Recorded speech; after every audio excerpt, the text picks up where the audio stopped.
100 is what I call a reality group, where people are only interested in getting the job done and everything is on results. 0 is when everything is political, everything is personal, and everything is about who knows who and how you brown nose your way with the boss, okay? So if you're at a company that's at that 20% level, then get your ass out of there, okay? You have a colleague like that, there are probably other colleagues like that, and that person is probably always causing problems. Do you need to be at this job? It's the main thing you have to first ask yourself. And if you do need it, you need the job, and it's only this one person, then you have to go through a few steps. Number 1, is it worth taking personally? What if I, not take the high road because I hate that phrase, but what if I say, it's not really worth it for me to get upset. It's better off in the long run to just act like, it didn't happen, and to end up getting the promotion on my own in a different way and proving myself that success is the best revenge, and how can I get there, kind of thing. Ignoring him or her what they did and only focusing on what you can do to get back, to get the promotion that you deserve. The third possibility is sticking it to this other person, which is always something that I think is something you might have to consider doing, right? Which is playing the game back at them. So when you're dealing with people who are unethical, like a Putin kind of type, where they're willing to do anything to get power and you're not, it's asymmetrical warfare. They have more options than you do, okay? This person that did that to you, they're going to do anything for power, and it puts you at a constant disadvantage. What do? You have to do what they have in warfare called a deterrent strategy. You have to show this person that you're not somebody you can mess with. That you're going to do something to hurt them. But it's controlled, and it's a one-time thing. You're going to damage their reputation. You're going to spread some nasty rumor about them. But you don't feel like you're lowering yourself. It's just, I'm doing it one time to show them. And from now on, you better not mess with me, because damn it, I've got a gun in my back pocket, and I can use it. You can't just roll over, because they're going to keep doing it to you time and again. So you've got 3 options. You've got to choose what's the best one. If you hate your job, and you can't get around this person, if you don't feel comfortable going the low road, and if you think it's a better strategy in the long term for you and your soul and your safety to simply focus on your job and get revenge that way, that's probably the best solution of all. But sometimes you need to have a shot across their bow and say, look, you can't attack me, because if you do, there are going to be consequences to pay. Because these types of people, they prey on those who seem weakest, right? Predators love prey.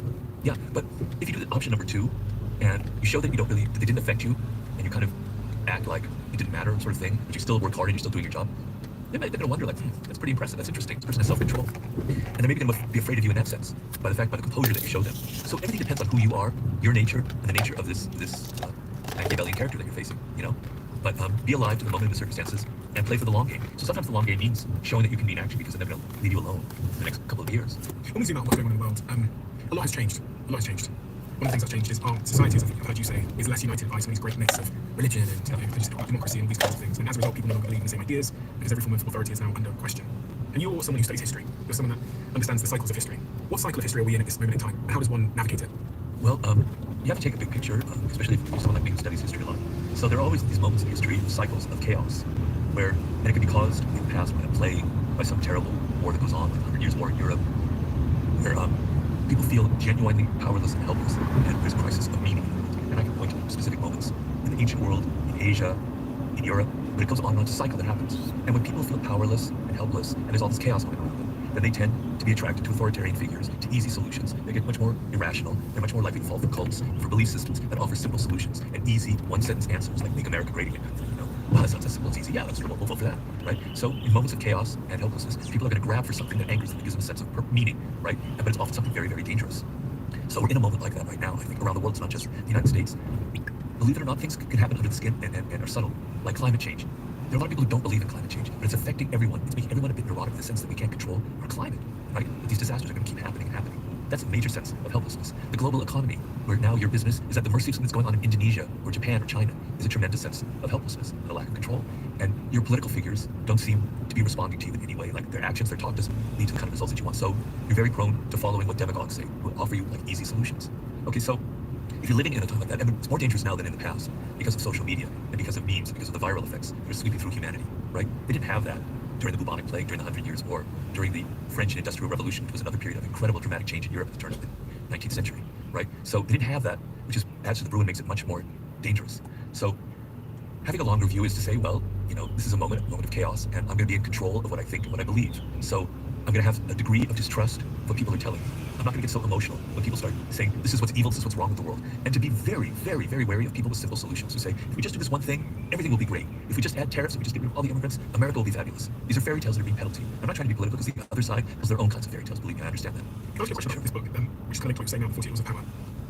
What demographic emails you the most about the book? Young men. Young men voted for Trump. No. You're someone that I sense from what I've understood from my research isn't a big fan of Trump. And so what do you say to those people about why you have that position and what they're misunderstanding potentially? The thing I do want to say is that you want to be able to think for yourself. Okay, so let's say you think Trump is the answer. He's going to solve all of our problems. Well, be capable of stepping back and going, maybe some of the things he's doing I don't agree with aren't right. Have some discrimination, have some self-distance, be able to criticize your own side. So I'm on the left, on the Democratic liberal side. They are buffoons, they are fools, they are absolutely incompetent, and I'm not afraid to say it. They made terrible mistakes. They blew this election. They're stupid. And it's painful to say that because it's the side that I support. But I do not believe in everything that they promote. There are things I disagree with them on. Some of their woke policies I just find are ludicrous. Okay, so be able to stand back and say, I don't agree with everything he says. Have some dignity, have some self-worth, say that I can think for myself and not get so emotional, right? So you think being masculine, being a bro, is just say, oh, Robert, F you, you're such an idiot, you're so blah, blah, blah, blah, blah. You know, YouTube comments get them all the time, you know, F you, you can fill in the blanks, right? That's not being masculine, that's not being tough or strong, that's being an idiot because you're not able to think for yourself, right? Being emotional isn't masculinity. Masculinity is self-control, I'm afraid. Being masculine is being able to step back and go, this isn't necessarily the right thing to do. I have to think about it. I have to do something that's more productive, that's positive. I have to criticize myself sometimes. Weak people can't criticize themselves. So if you're listening to me, at least be willing to say that maybe some of my ideas are wrong. My ideas and your ideas, right? That to me is strength. That to me is a masculine virtue. Being able to criticize your own side and not get always so emotional and overheated and leaving nasty YouTube comments, as I'm sure I'm going to get right now. You made me reflect on something I read the other day.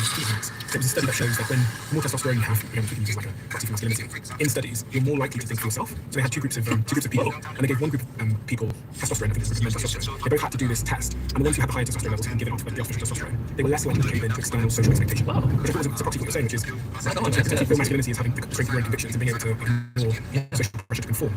You on the left and how they mess it up. I consider myself to be, I'd say apolitical, but it's more, it sounds like a strange thing to say. I can just see the merits in things on both sides, so I'm really sure to identify with the side. I think that's good for the economy, that's good for different social classes and stuff. And so I also just have, I think, a very strong negative reaction to the binary choice that you're kind of forced to make. Yeah, right. I just, I've always kind of stayed out of it. But in terms of this wokeness and the way that the left has screwed it up, what have they got wrong? Well, What's Trump got right, I guess? well, I don't know. It's too painful for me to say what Trump got right. I know. Well, he is. I'll tell you what he gets right and he's really brilliant at, which is communication and messaging. So the Democrats completely suck at that. Right? They couldn't craft a message to save their life if they were, dependent on it. They're just terrible at it. They don't know how to communicate. They don't know how to make a simple message. Now, I said simple messages can be deceptive, but in politics, you have to have something like that. You have to stand for a vision, for something straight. You have to be strong. You have to be willing to fight for it. So I do have the ear of some people in the Democratic Party, and I say, what you got wrong and what Trump got right is to show the public that you are fighters, that you are strongly believing something, and that you're willing to upset other people, other groups, because you believe in certain things. A large portion of the public he doesn't care about. He's interested in his base. He doesn't care if he's hated. Okay, Democrats don't care if you upset this special interest group or that special interest group. Some people have to pay you. Being hated is a good thing. Stand for something and be willing to fight. You got that all wrong. He got that right, so I can admit that. And he's much better at communicating and messaging. Okay, when it comes to policies, there's a pretty big gulf between us. I want to keep saying that. But I mean, wokeness is it's an ideology that isn't really connected to everyday life, to what's going on around us. Right? It's kind of a purity test of these are certain things that we hold, and you better either, if you believe in them, you're on the good side. If you don't believe them, you're on the wrong side. It's a polarity. It's a black and white binary way of looking at the world, and that's not reality. That's not how things are. Things aren't. Things have a gray zone. Yes, there are things that are evil, murder is evil. Social injustice. We all agree on certain social injustice. Yeah, but it's not like this purity test of if you don't believe in this, you're an evil, bad person. So on the Israel-Palestine issue, for instance, now I happen to be Jewish, right? And I've never been a Zionist my whole life. I'm very happy to be Jewish. I was bar mitzvah. I have nothing against it. I'm not a practicing religious person on Judaism. I understand because I lost a large part of my ancestry during the Holocaust. It was deeply part of my childhood.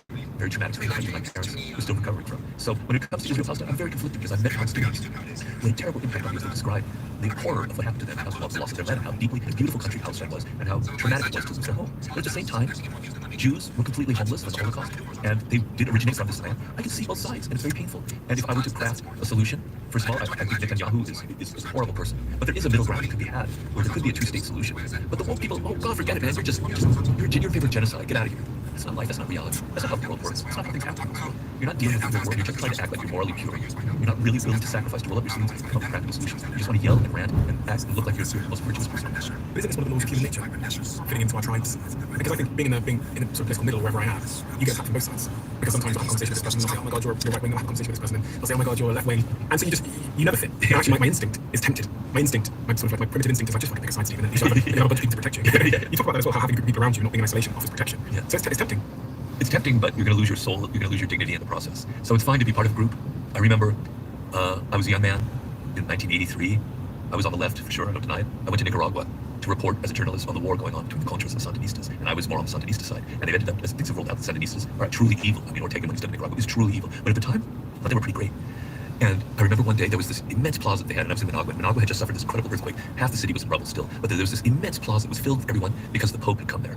And and it was a big deal because somebody was like, anti-God or something. It wasn't true. Anyway, I was there with hundreds of thousands of people, and the feeling of being in the group where everybody was on the same side was so intoxicating. I felt a ripple through me that I've never had in my life again, of just being connected to all of these people. It was so joyous and exciting, but then it's also very dangerous as well. So, I liked having that experience, but as I got older, I don't want to feel like that again, because I think it could be very ugly and dangerous, as it ended up turning that way in Nicaragua. It's like a Hitler crowd kind of thing. I'm always fascinated weirdly enough, as a Jew, by Hitler documentaries. I can watch every single Hitler documentary. It's just riveting to watch like these Nuremberg rallies. My God, it's like a drug. It's insane. All the people with their torches, all marching in the same way with these insignias, everything. You can understand how people would get caught up in that kind of mania, right? But it's very dangerous. And even that moment in Managua, later when I think back on it, maybe I should have had a little more self-distance from it. Do you think we're in a similar time now where we're getting caught up in mania? Yes, we're getting caught up in easy solutions and things that aren't really thought out. I mean, what is human stupidity? A question that has obsessed me for a long time. And in fact, the third book in my series was originally supposed to be the history of human stupidity, but my publishers thought it was too negative a subject, and it would have also been too long of a book. But stupidity is the inability to think of the consequences of your actions, to think that you are certain that you know the answers, to take action based on this certainty, but to not think of steps 3, 4, and 5 that are going to happen as a result. And man, I'm seeing that all over the place on our political map, where people take action. It's like our id is running the world, like adolescence, like, I'll do this, man, this will be cool, this will be interesting. You don't realize that you're going to get in a car wreck because you took this drug and you're driving your car. We're getting a lot of that kind of adolescent mentality. I'm going to take this action because it's fierce, it's angry, it's going to solve things. But the consequences down the road, 5 years from now, are going to be horrific. That is human stupidity.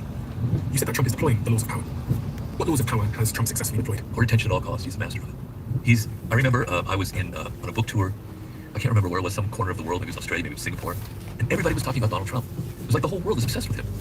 I don't think there's ever been a moment in history where anybody's had that kind of power. Court attention at all costs. He's the absolute master of it.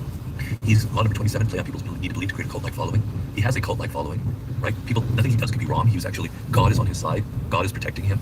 That's a cult. I'm sorry, but that's a cult. This is politics. It's not religion. Interaction with boldness. He knows how to interact with boldness. Law 28, I believe. So there's several laws. He creates compelling spectacles, but there are a lot of laws that he violates as well.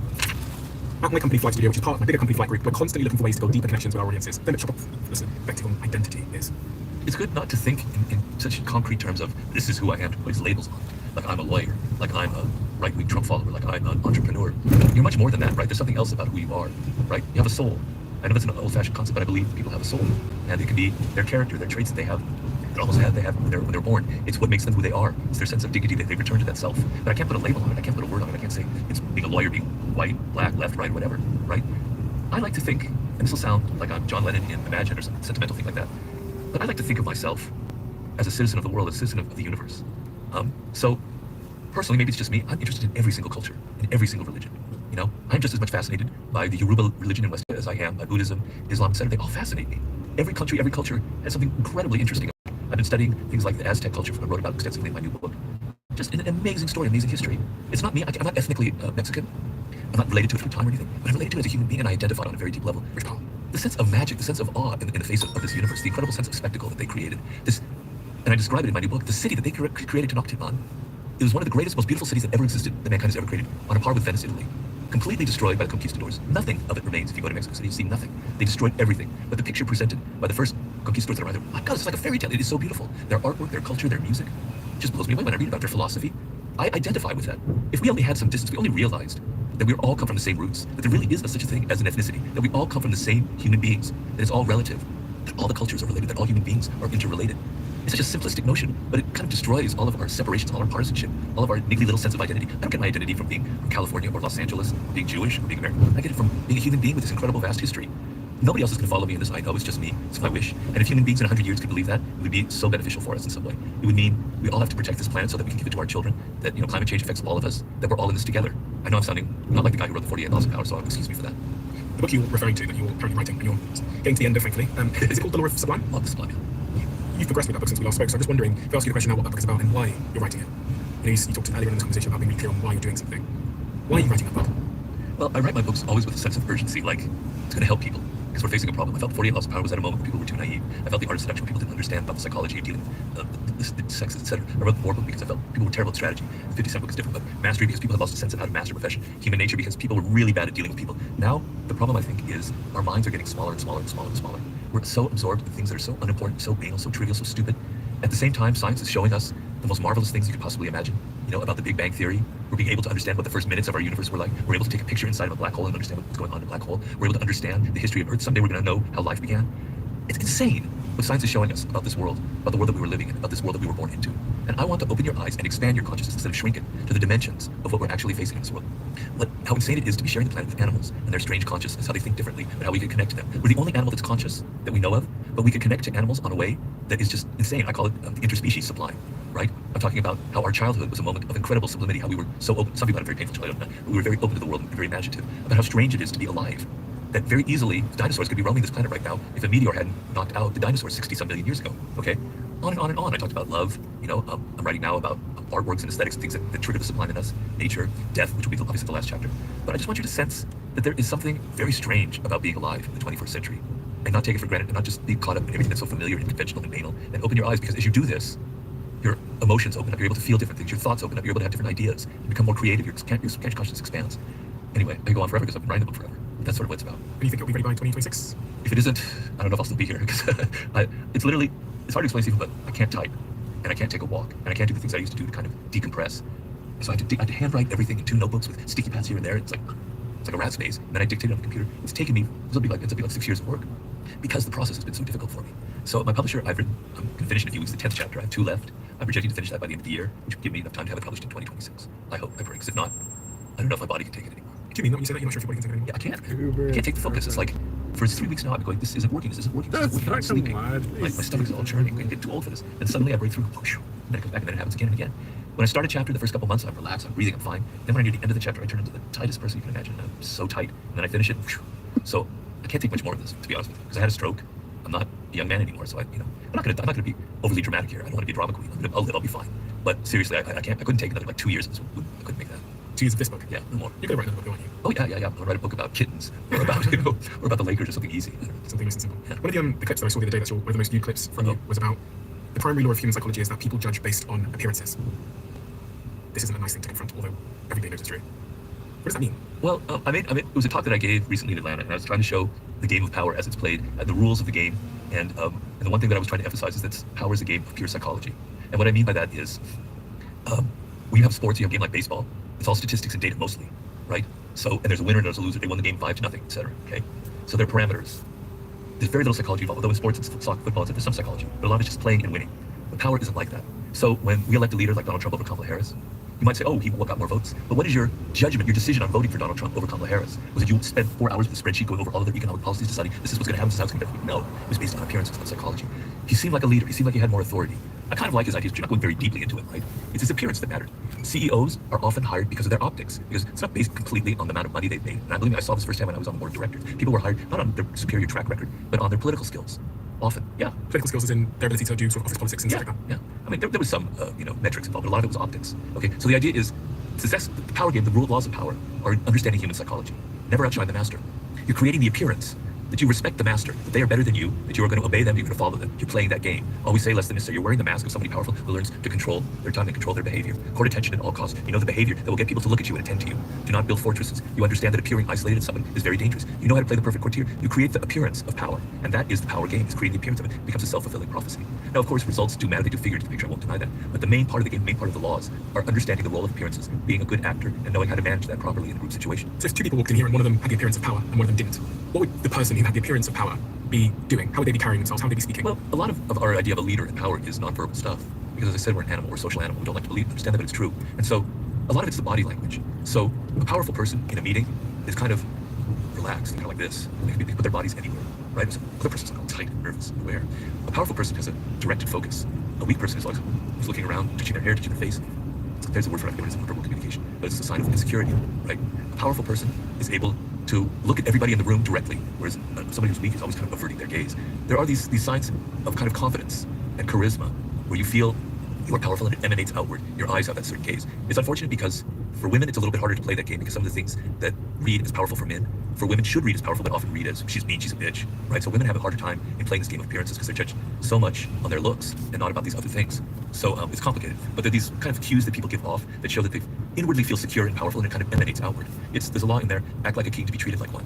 If you feel like you're a king or a queen, people will believe that you are, right? Because it's a self-fulfilling prophecy. And I have a story there of Christopher Columbus, who was like the son of like a grocer somewhere in like Portugal or whatever. But he convinced all of the kings of Spain, and he came from nobility, and it was a total con game, and they believed him. But he carried himself like that. He believed it, and they gave him all this money to go and explore America. That's sort of the iconic story that I use for that. So you can fake it till you make it. You can to a degree, but at some point it'll catch up to you if you can't deliver results. So if it's all just make-believe, if it's all just hype, if it's all just appearance and optics, you won't get very far because you have to end up producing. And some of the laws are about that. It's not all about that. So plan all the way to the end is about like getting the results that you want by planning all the way to the end. So it's not just faking it. That'll get you somewhere. But at some point you have to produce. The real confidence to be relaxed in your chair, to hold eye contact with somebody. Where does that come from when you think about confidence and power? Well, it can come from one of two things. It can kind of come from almost a form of insanity, where you believe since you were a child that you were destined for something great. I'm so amazing, I'm so wonderful, and you feel it. And it's not completely made up. You actually do get things done, but you have that natural air that like a prince would have, right? What if you don't have any confidence? Can you cultivate it? Yes, you can. You can.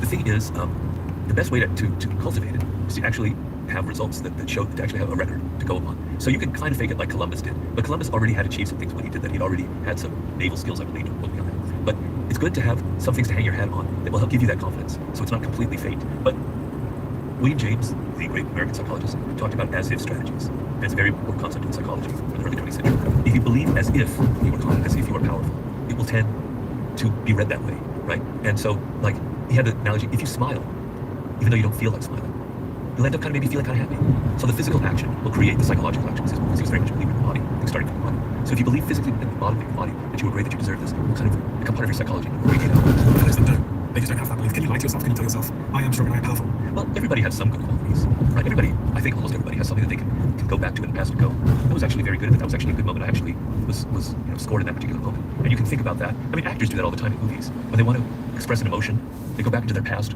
Like, they have to express sadness, they go back and they think about their father or mother who died, and they call that emotion up. You can call that emotion up of when you did something actually really great. You might have only been in high school when you were on a sports team and you threw the touchdown or something. Okay, think about that and it'll come back to you. Everybody has something they can be confident about, I hope.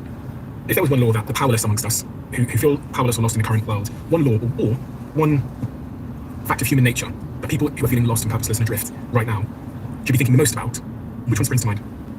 Well, there's no one shot answer to this kind of thing, but one law that I would highlight is interaction with boldness. And what I mean by that is, if you're feeling timid, if you're feeling that you're not confident in something, you will start a project and it will fail because you feel that way, because you don't enter into it with the right energy. So if you take something and you do something boldly, everybody loves the bold, everybody admires it. Even if it's stupid, even if it fails, it will gain you that kind of attention. And so, let's say you're thinking about starting a business.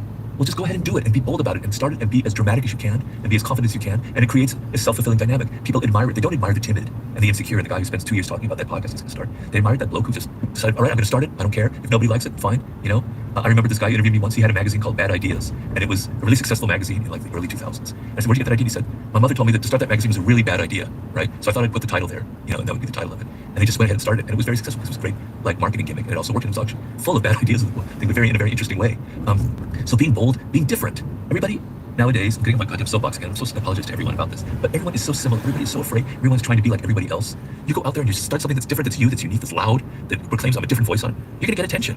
So I want more bold people in this world. We've got too much fear. You know, I'm not maybe a big admirer of, in some ways, of Elon Musk, but damn it, he's always bold and it always works for him. He doesn't start just a minimal business about maybe sending rockets out there. He starts things going to take you to Mars. He's bold and people love it. The world moves out the way of boldness. I was thinking as you're speaking about a memory of mine of being at a festival in New York City called Global Citizen. It was like Beyonce was performing and stuff, all the biggest names in the world. And my friend was drunk. And we were in the like VIP section behind the stage, but we could see that there was this access all areas artist section. And because my friend was drunk, I'd never witnessed anything like it. This guy gets me, takes my hand, goes, come with me. He walks directly at the two massive security guards with this boldness, this conviction. They just moved out of the way. I thought you said they punched him. No, they just moved out of the way because of the way he was walking. Right. They just thought, well, he must be in here. Yeah. And they moved out of the way. They didn't check his pass. They just moved out of the way. And he continued to do that all day. And it was because he was drunk. He used to be alcoholic. So he had this confidence when he was drunk, where the world would just like move out of his way. And he ended up going in what I believe to be the president of some Asian country's dressing room again because he was just walking at things. Right. And the way he was walking, he just moved out of his way. Right. But I've never forgotten that. Actually, I deployed it today when I went for a run. With my girlfriend because I wanted to use a bathroom in a restaurant. And I figured that if I just walk with a certain conviction, the staff like let me pass the Lashini, I'm sat here. I ended up walking through a conference. Like, you have to, like, it was like a conference hall in this hotel where they're checking people's badges. Just because I was walking, nobody checked mine. Right. And there's a metaphor here for life, and you kind of allude to it in your book about like the bolder you are, the better. Some of these subheadings I find really cool. Lion circle, the hesitant prey. Boldness strikes fear, and fear creates authority. Going halfway with half a heart digs the deeper grave. Yeah. Hesitation creates gaps, boldness penetrates them, and audacity separates you from the herd. Yeah. If I want legacy, if I create more bold people in this world, I would be happy because we've got too many timid hares out there. We need more bold lions. Yeah, Start your business, write that book, do it, just do it, please, and then write me afterwards and either blame me or thank me. I wish I'd been bold when I was starting my entrepreneurial career. I wish someone had said to me, whatever your dream is, Steve, when you describe it to people, times it by 10. Whatever number you're trying to raise as an investment. So that's for sure. In negotiations, you ask for 200,000, that's what you get. You ask for $1 million, you maybe get 500,000, but it's 300,000 more than you would have gotten if you'd been timid. Always a negotiation has the higher price, and mean it, and say it with conviction, right? And make sure you think your price is high, you'll get the higher price. It takes a certain confidence though, and that's really what's, I think, at the heart of the problem. Maybe you just want to be a bit drunk. That's the lesson. That's law. Well, we have a closing tradition on this podcast. Okay. Where the last guest leaves a question for the next guest, but knowing who they're going to be leaving it for. The question that's been left for you is, close your eyes and imagine yourself 10 years from now. Where are you? What are you doing? And who are you with? I'm hoping that I'm alive and healthy and that my walking has gotten better so that I can take a walk, and that I'm with my wife, and that we're climbing a mountain, which I haven't been able to do. I love hiking, and I'm able to do that. I will be crying in that moment because I am so frustrated not being able to do what I love the most. And if that moment arrives in 10 years, God, I don't know. It's so joyous, you know, go do something that I love so much and it's been taken away from me to have it back. I'm not asking to be, you know, an athlete or do what I could do before. If I could just take a simple walk up a hill, I'd be so happy. That's what I'm imagining. It's a really important lesson because we just take it all so for granted, don't we? Please don't. And other people I read about who've had experiences like this, who were in an accident at a young age. It's worse because I was already in my early 60s. Who've had this. It's just like how do you deal with it, you know? People who are like athletic, who are energetic, who are outdoors, and it's all taken away. It's a terrible story, but you learn life skills and you learn how to deal with it. And then I still have my brain, so I'm able to write a book, thank God. But I really, really want to be able to swim and hike again. God, I'd be so happy. It's everything in perspective when you tell me that you'd be crying tears of joy to walk up a hill. Just to walk up straight up the hill where almost I am, I would be crying. I would. My wife can attest to that because I'm so frustrated. I'd be so happy. You know? Yeah. What would you say to someone like me who is quite clearly, because of the privilege that I have of my mobility, going to be taking it all for granted?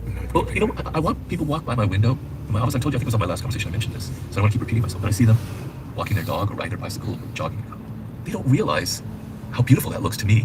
They don't appreciate it. And because they don't appreciate it, it doesn't mean that much to them. It means more to me than it does to them. They should be appreciating it. They should be thinking. I think of my neighbor, he's just out in his driveway fixing cars, and he's listening to his music. He should be so happy that he's got his bike, that he's doing this, he's in the moment, that he's present. But he's not. I'm the one that's feeling his joy at being like that. But you should be feeling that in your everyday activities, that you're alive, that you're a human being, that walking, you take for granted walking. As somebody who can't walk, I know, like, you're always balancing on one leg. You don't realize that when you walk. The miracle of a human walk is at every moment you're always on one leg. That's a balancing act. You're able to do that, you're able to do it. Don't take that stuff for granted, you know? Because I can't, every step I take, I have to think about balancing on that left leg of mine. You had a wasp or a bee sting that resulted in a stroke, which is what Pretty much changed your mobility. If you could go back and speak to Robert before that, 20-year-old Robert, you could just whisper something to him. I would whisper to 20-year-old Robert, just don't think about it, Robert. Everything's going to come out okay. You know, don't, just be who you are. Don't regret anything. It's all working out for the best. And I can't say, like I would say, enjoy the moment, because I was enjoying my 20s immensely. But maybe when I was 34, I would have said, you know, don't give up. It's going to happen. Everything's going to fit into place and you're going to have an amazing life. You're going to be meeting Stevie Wonder, one of your idols when you were a kid. Bob Dylan is going to be mentioning you in a book and has read your book. The people that you loved when you were a kid. You're going to be meeting hanging out with 50 Cent. You're going to be meeting the president. You have no idea what's ahead of you. Okay, I would have maybe something like that. But then maybe I would have gotten lazy and I wouldn't have written it because I would have thought, oh, it's all going to happen. So maybe the doubt and the worry and the is useful. And the neurotic energy, yeah. Robert, thank you so much. We're all very, very excited for your upcoming book. Oh, yeah, so am I. So you talk about urgency. We can't wait. Okay. I'm very much looking forward to it because I know how much you pour into these books and you express how much you sort of agonize over it being exactly what you wanted to say. Not all authors are like that. Some are a little bit more flippant. So I appreciate that so much. I appreciate the time that you spent on my show and the value that you give my audience. I was looking at some of the comments earlier, and it's just incredible the impact you've had on people by sharing your own story, talking about the stroke and the gratitude that's given you for life and the gratitude we need to have. So thank you so much. Very well. Thank you for the opportunity, for the honor of being on this incredibly exciting podcast. Because as I say, every morning, this is my third time. I've always been in a good mood.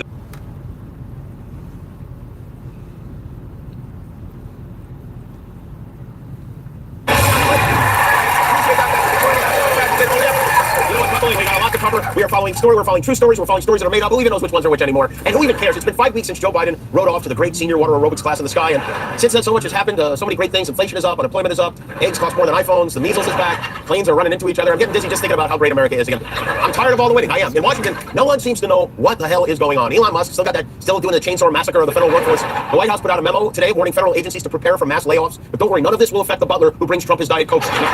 You know, they sent an email to millions of government employees instructing them to share 5 things they accomplished last week. Trump said they would be fired if they didn't, then said they wouldn't be fired. Then he said they would be semi-fired. Now he's saying they'll be wood-fired with caramelized onions and maybe a little handful of Asiago cheese. But Guillermo, you don't work for the government. No, as far as we know, you don't work for the government, right? All right. So I thought it would be interesting to ask Guillermo to write down 5 things he did at work this week. You did, right? Yeah, I did. Yeah. You have the list? Yes, I do. All right, bring it over. Come over here. Bring it here. All right. All right. Okay, you really did. Now there's Guillermo's list. Number 1, drink tequila. Okay. That probably could have been all 5. Number 2, go get what is this word? My credential for the Oscars. Okay. Number 3, get measurement for tuxedo for Sunday. Guillermo will be at the Oscars. Number 4, do the live show. Do the show. do that live show. Yes. That's the show right now? This show right now, yes. Number 5, write this stupid list. Number 6, number 6, you didn't even need a number 6. Take pictures with that audience. With audience, yeah. With this audience? Yes. Let me just make sure I have this straight on the record. After the show, you will stay and you will take pictures with everyone in our audience? It's on the list. Yeah, I'll take pictures with audience, yes. Did you say with every person in the audience? Everybody. Okay. How many is it? 200 people? Yeah, listen, you're going to be here for quite a while tonight. Well, congratulations, you're Employee of the Week. Oh, thank you. Don't let him leave, by the way. This little is like you know how you have to sometimes catch at a state fair a greased pig? Just like that. Group of Republican senators yesterday met privately with the White House Chief of Staff to complain about how these impulsive and haphazard cuts have eliminated 1,400 jobs at the Department of Veterans Affairs. These are jobs held mostly by veterans, and it's a tricky situation for Donald Trump because he doesn't, we know he doesn't think much of veterans, but he loves affairs. So far, Doge, which is the stupidest name, and I resent having to even say it, they have been just about as efficient as a Cybertruck in 2 inches of snow. In fairness, you're not supposed to drive them, but you can see, this is the whole thing. It's not working because the MAGA Junior Varsity Squad is doubling down now. Congressman Lauren Boebert wrote, I didn't realize my disdain for these agencies could get any lower. Spell this name with a T. Maybe let's not get rid of that Department of Education just yet. When you dislike something, your disdain gets higher, not lower. See, it is fun at musicals, though. The good news is, The good news is that while Elon is busy throwing the whole country into a blender, he's making plenty of money. According to the Washington Post, the FAA had a $2.4 billion contract with Verizon to upgrade their communications. Now they're going to cancel that contract and award it to a company called Starlink, which is owned by, guess who? That's right, Elon Musk. Oh no, there's nothing shady about it at all.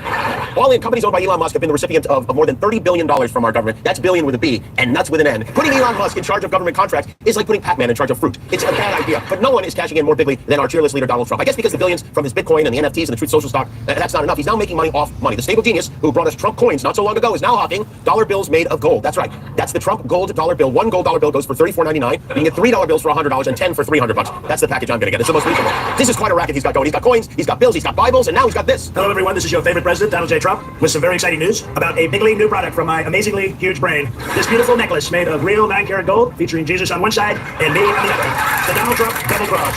No one has been crucified more than Jesus and me. We were both crucified like you wouldn't believe. Many are saying I was even more crucified than him. I was crucified through the roof. Religion and Christianity are the biggest things missing from this country, and now you can celebrate God and me wherever you go. Where's the church? Minister your favorite hat, or hang us on the rearview mirror of your exploding Cybertruck. So hot. Everyone loves the Trump double cross, but don't just take it from me. Take it from my good friend, Jesus himself. You gotta buy this necklace. You gotta. Thank you, Jesus. The Donald Trump double cross, available for only $99,999. And if you don't buy one, you will go to hell. And there you have it. Let's make America pray again. God bless you, and God bless the USA. Good night. Hey, speaking of double crosses, tomorrow Trump's meeting with President Zelensky of Ukraine, who's coming to the United States. Trump claims they've reached a deal to create what's being called a reconstruction investment fund. Basically, they will give us access to their valuable minerals in exchange for us not letting Putin kill them all. In other words, the guy who was impeached for trying to extort Ukraine tomorrow is planning to do it again in front of everyone. Ukraine has a big chunk of the world's lithium reserves, which is what they use in batteries for electric cars. Man, if only Trump knew somebody who could use that sort of thing, you know? And then we have the Jeffrey Epstein list, which Trump kind of sort of promised to release. Attorney General Pam Bondi yesterday made a big announcement. She announced the list of Epstein clients and his flight logs would be released today at noon. Guess what? They weren't released today at noon. Instead, they released binders full of information everyone already had. Everything these people do is screwed up. Last night, Twitter listed this. This was listed at the top of the Twitter homepage. Epstein files to unveil names on February 29th. Just enough time for Trump to ban all future leap years. We're going to release the list on March 36th. So not only didn't what they released contain any new information, instead of the real news media, instead of journalists, they released these binders to a small group of obscure right-wing influencers. One of them is some former Miss Universe judge. Another one is a former host from One American News who was not happy with what she got. I hear your frustration. You should have seen how pissed Attorney General Bondi and FBI Director Kash Patel were in this meeting when they were explaining to us what happened. The story here is incredibly important. That not only is the Trump administration trying to give you transparency, but that the deep state agents are trying to hide it. That's right, the deep state agents are trying to hide it. Well, first the deep state agents need to go through the documents to make sure they dot every I and cross out every DJT, and then they can release the documents. You know, the fact that these Looney Tunes keep conveniently forgetting that Donald Trump and Jeffrey Epstein were good friends is unbelievable. New York Magazine did a profile of Jeffrey Epstein back in 2002. This is the quote from Donald Trump. I've known Jeff for 15 years. Terrific guy. He's a lot of fun to be with. It's even said that he likes beautiful women as much as I do, and many of them are on the younger side. No doubt about it. Jeffrey enjoys his social life, and they're running around with binders. Donald Trump and Jeffrey Epstein had a party at Mar-a-Lago. They called it a calendar girl competition. They flew in 28 women. The only men at the party were him and Jeffrey Epstein. It was him, Jeffrey Epstein, and 28 very disappointed calendar girls. I hope that's in the binder when it comes out. This is a big weekend, you know. In Hollywood, this is like the biggest weekend of the year. On Sunday, the Oscars, hosted by Conan O'Brien, are here on ABC. It just so happens the Oscars take place at the Dolby Theater right across the street. We wanted to get a sense of what the fans are talking about this year, so we sent our reporter out there for a 97th Oscars edition of Breaking the News. Breaking the news! Awards edition! Ow! The movies, are they still popular? Why so many people who would rather stay home and watch pornography can't name a single nominated picture? I don't know. That's what I'm saying. Tonight. The Substance, a movie about a mysterious liquid that turns anyone attractive. Hold on a second. And I have it right here. Hold on. How you doing, girl? There you go. Tonight. Tonight, right? Last night. Something on notes. We've heard it 100 times. Hollywood is run by old white guys. But what about the old white guys who don't run Hollywood? The lunch pail Larrys, the punch clock Pete's, that feels nothing when he touches his white friends. And how would you like me to respond? Exactly like that. Fred is dead inside. Everybody is cheering for Adrian Brody in The Brutalist. The story of an architect who tries to make it in the good old USA after escaping the horrors of the Holocaust. And then being brutalized by his benefactor. No, let's do Nora. Let's do Nora. Everybody's cheering for Nora. The story of a sex worker who falls in love with a drug-addicted oligarch's son. And my exclusive interview with Oscar host Conan O'Brien. You'll see only here on BTN. Good luck. Shorter in person. Hollywood's top talents are already preparing for their next roles. Let's go find some. Look at this. Sir Elton John in Mad Max 4. DJ Khaled in Bubblehead. Do you guys have ice cream right now? No ice cream. Let me see here. 1 second. You still you have French fries right now? Yeah. Yeah. Okay. Let's do.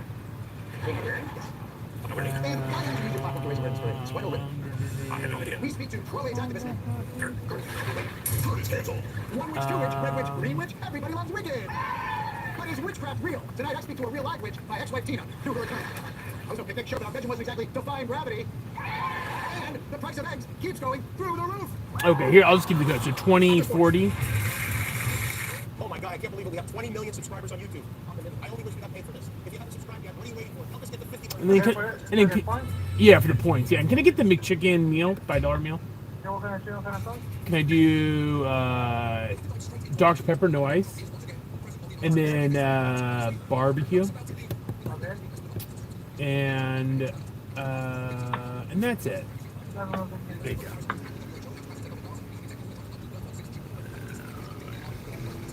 I don't know. Maybe I should just. Maybe it's a sign. I should just. No, I'm gonna just try that. I'm just gonna do it. I'm just gonna do it.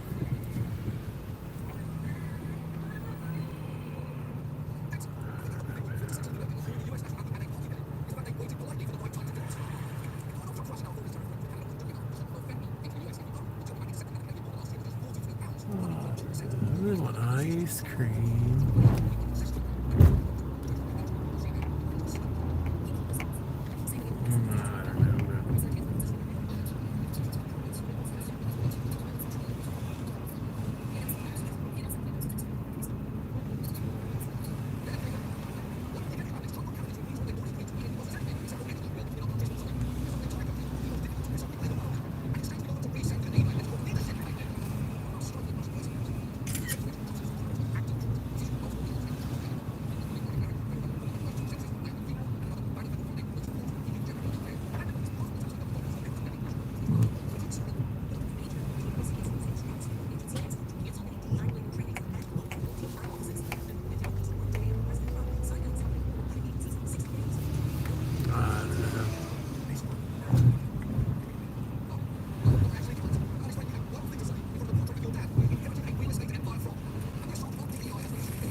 Hi, welcome to El Taco. How can I help you? Yeah, can I get 2 grilled chicken tacos? Okay. And a cup of water, and that's it. Okay. Just a minute.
been getting like 2 or 3 of these a day for the most part, and there's no ad fees for them in the app that I'm doing. I'm ending up spending 20% of what I make on basically to the app for them like giving me the jobs. But at the end of the day, it's a really great deal. Only paying when I get good jobs.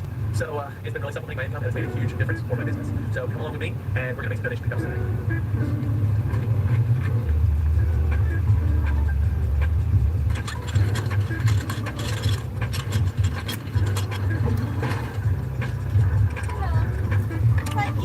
Oh, okay, the coupons. Alright guys, I have a question for y'all. How often do you guys grease your trailers? Because for me, I don't have one of those grease guns, like the electric grease guns. It's a video, right? And so I have like a really cheap Walmart grease gun, one of the manual pump ones. And I can't find the time to do it, man. Like I know that it's probably so important. Yeah. Like, they tell you technically you're supposed to like do it once stressing me out, but it's like with my family and with how long like my hours have been lately, I just feel like such a bad guy. Yeah, Miles. 10, 15 minutes out of the driveway, doing that with a grease gun, and it's like I can't tell how much I'm actually like. Awesome. Thank you. There you go. That's in a grease gun. It's a little bit of mind, or like you guys don't think it's bad importance to grease, like super often, or like and I would love to know what you guys think about how often I should be greasing my trailer. Let me know in the comments down below. We made our first pickup. It was a pretty small pickup, but it took forever because that building had different rules with the service elevator and everything. But now we're about to donate these items, so we're gonna go ahead and unload. You want to hold on this second? How long are we going? While we slide down?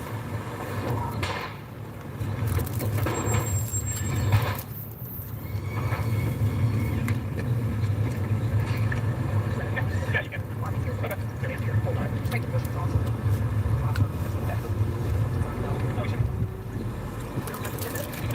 They did all the cost. Material is going to be over. Okay.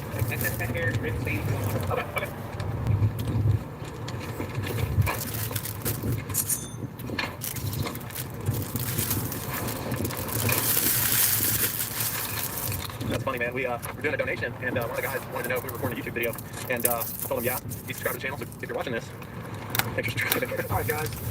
So we are on our way to our next job, and I'm a little bit hungry, and my wife, my wonderful, beautiful wife, decided that she was going to pack me lunch instead of me having to stop for lunch somewhere. So she made these wonderful, delectable little pinwheel sandwiches. It tastes very good, so I'm very thankful to her that she so wonderful, kind, and considerate that even while she's taking care of my son, she still makes time to feed her husband. So.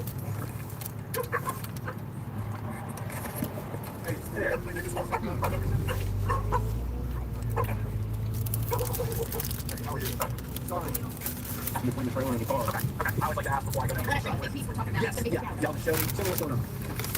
Are you guys gonna help show me around too? This piece. Yeah, big piece. I'm glad that it's not insanely tall because a lot of times people will have pieces like this and then they'll be up here and you're like, how did you get this into your house? Like, that'll help with weight. Let's see. Yeah, substantial for sure. Yeah, we might want to take the drawers out. We'll see how heavy it is when me and Jake can kind of get under it a little bit. Yeah, but dude, that's heavy. Where are you grabbing it? I'm grabbing up under this like second lip here. You see it right now? Yeah, I'm just trying to grab it up under it. Just open over here. You could theoretically put lines on wheels. Oh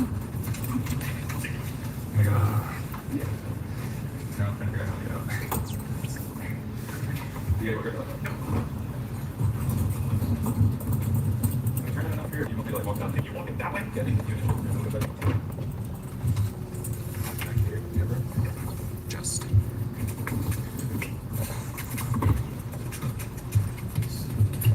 Yeah, right. Yeah, that's crazy. No, you probably want to lower your end. And then in a second, you're going to have to lift Yeah. this one here. Here we go. For this part, I can lift this part. You can slide the cart up from underneath it.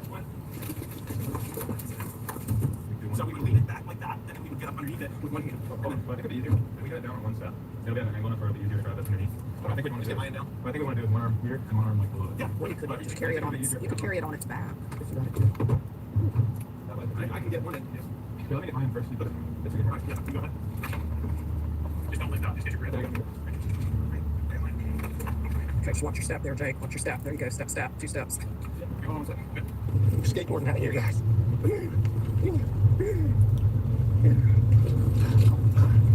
Right. Get back up, truck.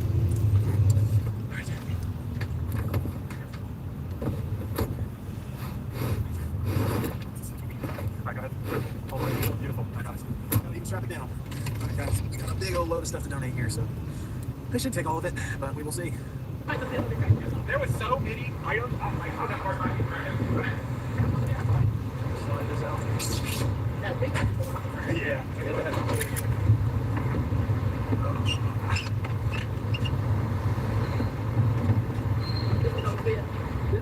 That goes with this.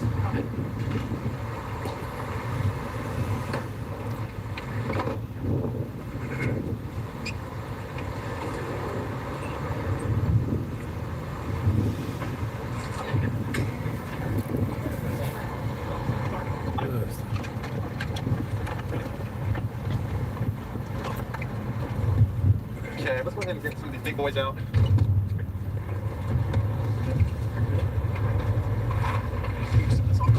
It's actually not as heavy as you think.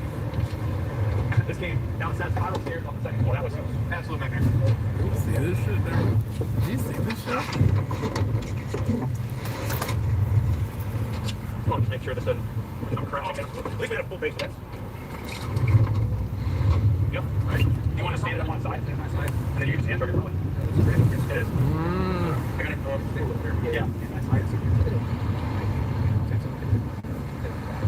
You want to go?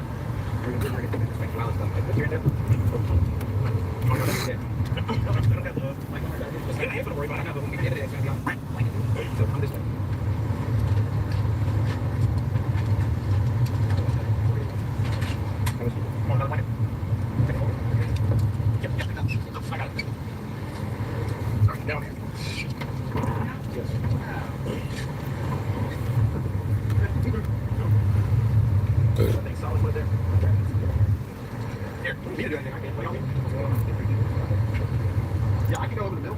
I'm pretty tall, but I'll make sure that. Yeah, I can keep it steady.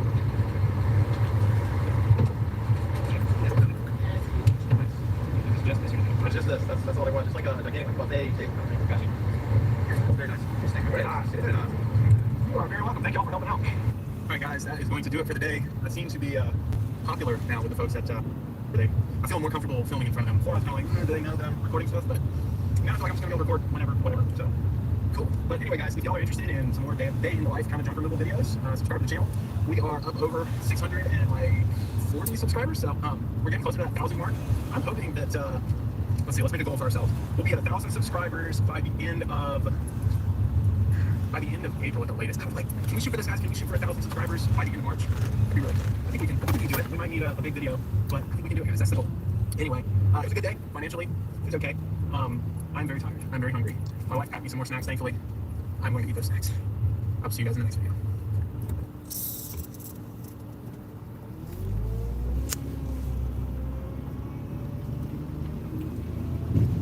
What's going on, guys? My name is Sam, and I am the founder of a company called Bold Faith Junker. I did not write a script because I like videos like this where I'm telling a story to be really genuine and honest and raw. So I was recently inspired by just a number of YouTube videos out there that talk about people that leave a corporate job to go start a business. And, I was kind of thinking to myself, I was working a corporate job for such a short period of time that sometimes I don't even consider myself to have ever worked a corporate job, but I genuinely did. So a little bit of backstory, I got out of college with a really, really bad degree. It was from a good school, I feel like, but it was an interdisciplinary studies degree, which was basically like as many different disciplines mixed into one as possible because I was trying to graduate as fast as possible. I played college basketball for 3 years, and in that time, my education was not necessarily the number one priority.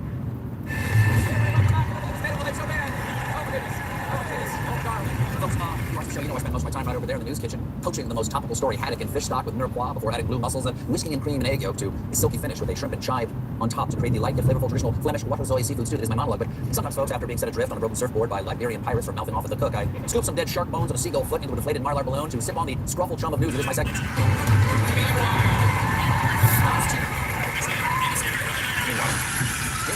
In rail news, thieves targeting freight trains in California and Arizona desert made off $2 million in packages of plastic steam. Just like that movie, What's Faster with the Sundance Heads? Meanwhile, the ancient cooking news archaeologists today now say that Pompeii has a secret cult for raping intoxicated women. They were called the Real Housewives of Vesuvius. Meanwhile, the Pizza Watch Committee has received the FDA approval to alert you if you're dying. Okay, great. If you want to know something else, let me tell you you are dying. It tells you by being dead. Meanwhile, experts say 27-year-old Lama was identified as the oldest in the world. But even experts are sure they also certified it as the world's oldest man. Meanwhile, in cosmic news, a rare parade of all seven planets will move across the night sky this week. Like all parades, it will be hosted by Al Roker. Al Roker.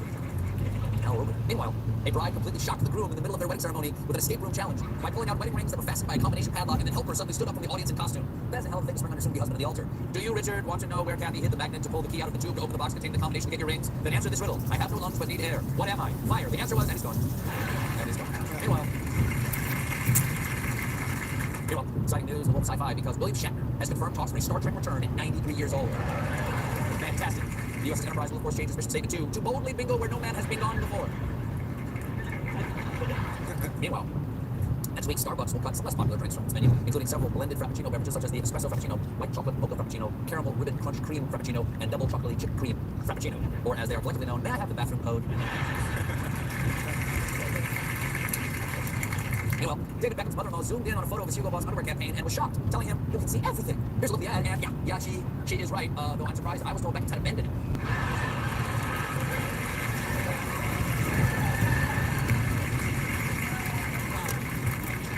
Meanwhile, viewers at the show who also watched the Super Bowl may remember the Philadelphia Eagles' signature play called the tush push, where two dudes literally butt shove the quarterback over the line of scrimmage with the ball. Well, some teams aren't too jazzed about that. So now hackers have proposed a rule change to ban the Eagles' tush push. No, it would not be the first time a play was outlawed. Back in 1922, the league had to ban Jay Berweimer's patented running play, the I Have a Gun. We'll be right back with Rizzo.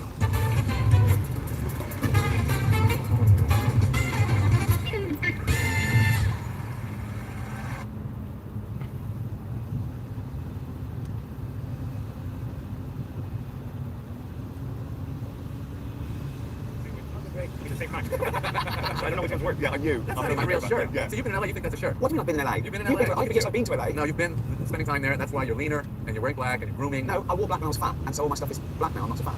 We don't So it's sort of ugly. I can be any size in these clothes. They're all stretched. I'm just curious, like, so you get an idea, and I know there's no real answer to this, but you get an idea. How long, on average, do you feel till it's done? So you go, I got that right. The first month, you know it's not going to be as good as after 6 months. Knowing that there's a weird, almost fruit-like cycle to it, because it gets ripe and then it starts rotting a little bit for me sometimes. Right.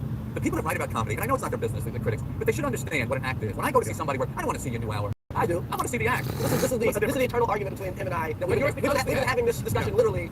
I have the same feeling because I throw away my act every year. I do Yes, new hour and I throw it away. We get some real But I mean, every year I get rid of, 10 or 20% net, and so it's every 5 years or 4 years. I don't really keep track of it. Right. But I do feel like there are those core things. You don't work like that. You like to create a show, and that's the show. I like a But whole those 200 shows you do, what do you say, 200 or 600? 200. Okay, so by the end of that, that's an act. There's an act, and that's ready for HBO. Right. If they want it. And but you must be coming up with stuff all the time. Yeah. And so you gradually evolve the act. You do new stuff. Yeah. So I like to keep involved. Like Jack Welch ran GD. Every year we fired the bottom 10%. Right. That's the way. What's your oldest? How old is your oldest stuff? Like is it like sourdough bread that was? No, I spent 10 years. 10 years. Yeah. I've been doing such a great tenure. A little over 30 days ago, Trump launched his meme coin and ushered in a promise of less regulation for crypto.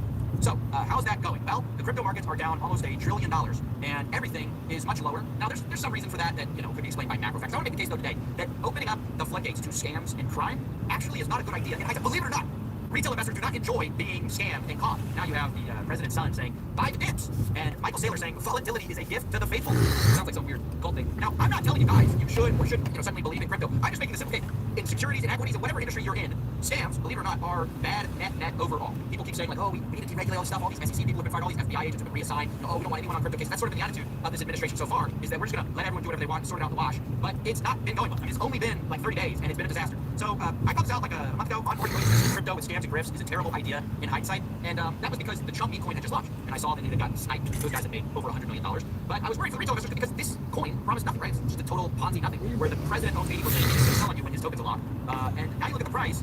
Look at this, it's $13 right now, right? In order to have captured any value if you were holding this coin, you would have had to buy within the first basically 2 hours of launch. You understand that? Anytime after that, if you're still holding, you probably lost money. That is the successful coin of this whole season, by the way. That's the most success, is almost everyone got rinsed and lost money. You take a look at Melania coin. Even worse, obviously, we have now figured out that Hayden Davis sniped this coin, was selling this coin. There was insider trading going on. But another coin where, look, we should deregulate. They're just collectibles now. What's the problem? We're onboarding people into crypto. That's what people kept telling me. We're onboarding. Don't worry, we're onboarding.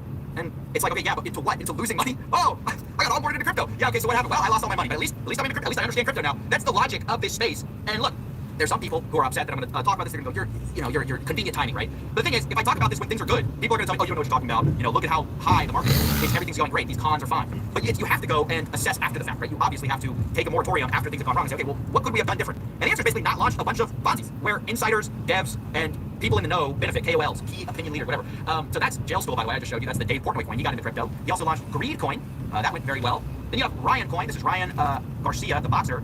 Now, why do you think people launch these coins? This is almost identical to the Trump ones because Trump gave the green light to everyone and was like, hey, it's meme coin season. It's fine. Now this is all perfectly legal. You can do this without fear of consequence. So it's exactly what Ryan did. The website is now down, and everyone who bought basically lost money. Shocker, shocker. Same thing with Enron coin. We also know Hayden Davis was involved in that as well. Another huge scam, which was sniped. Then you have Libra token, another great coin from the Argentinian president. We all know how that went. I hope you're getting the point, which is that, look, we deregulated, right? And what happened? Just a bunch of people got scammed. Like, it wasn't like, oh, the innovation was incredible. It's like, what are we innovating on? How to scam more from people? I just hope that all these, look, every time this happens, everybody says, look, you're ignoring the utility in the space. It's like, okay, all right. But when the utility, so like, I guess that's like the apps that are going to go, right? The future of finance. I guess that's like some of these centralized exchanges, for example, some of these DeFi apps. But when those very people do not call out these scams, these frauds, when it's happening, and they only do it in hindsight, it's a problem. Like, for example, Coinbase, something pissed me off, and Coinbase, Kraken, all the major exchanges listed Trump coin almost immediately. Even though anyone could have seen with a brain that this coin was not going to do well because it was built on nothing, right? It's just built on zero promises, zero utility, there's nothing, right? There's nothing, it's vaporware. These exchanges, the builders in the space, are happy to sell it to retail investors, to print money, right? And then when everything goes wrong, it's, oh dang, who could have seen this coming, bro? I wish we had known. It's like, yeah, everyone knew this was gonna happen. So that's kind of why I'm mad. It's like, okay, yes, you could say there are people who are building like products, but those people are also the people also benefiting from all these scams and grifts, right? Like Meteora, this launchpad on Solana. You could say, well, they're not running the scams. Yeah, they're benefiting. They're happy to take your money. The casinos are happy to take your money, and then they go, oh well, we gotta get these bad actors out of space. It's like, well, say that when it's happening, right? This also happened with Steve coin, Steve will do it coin. That was tweeted about. We have this coin, which I will not say. This is the Adam 22 coin, which I guess was the ultimate top signal. But I think it's just worth reflecting on the fact that this was sort of entirely predictable when you deregulate an industry already known for having tons of scams and fraud. It's like, if we need anything, it's the opposite. We need actually more people getting like justice for committing these crimes, or what should be crimes, right? We're deregulating, we're making so these aren't crimes. And predictably, there was an explosion of scams and grifts when we deregulated it, and it's just bad. Even if you're completely in favor of crypto, you should be against this stuff. And so, yeah, I just feel like this is a really basic thing. And with the Signs of a cult. Signs of a cult.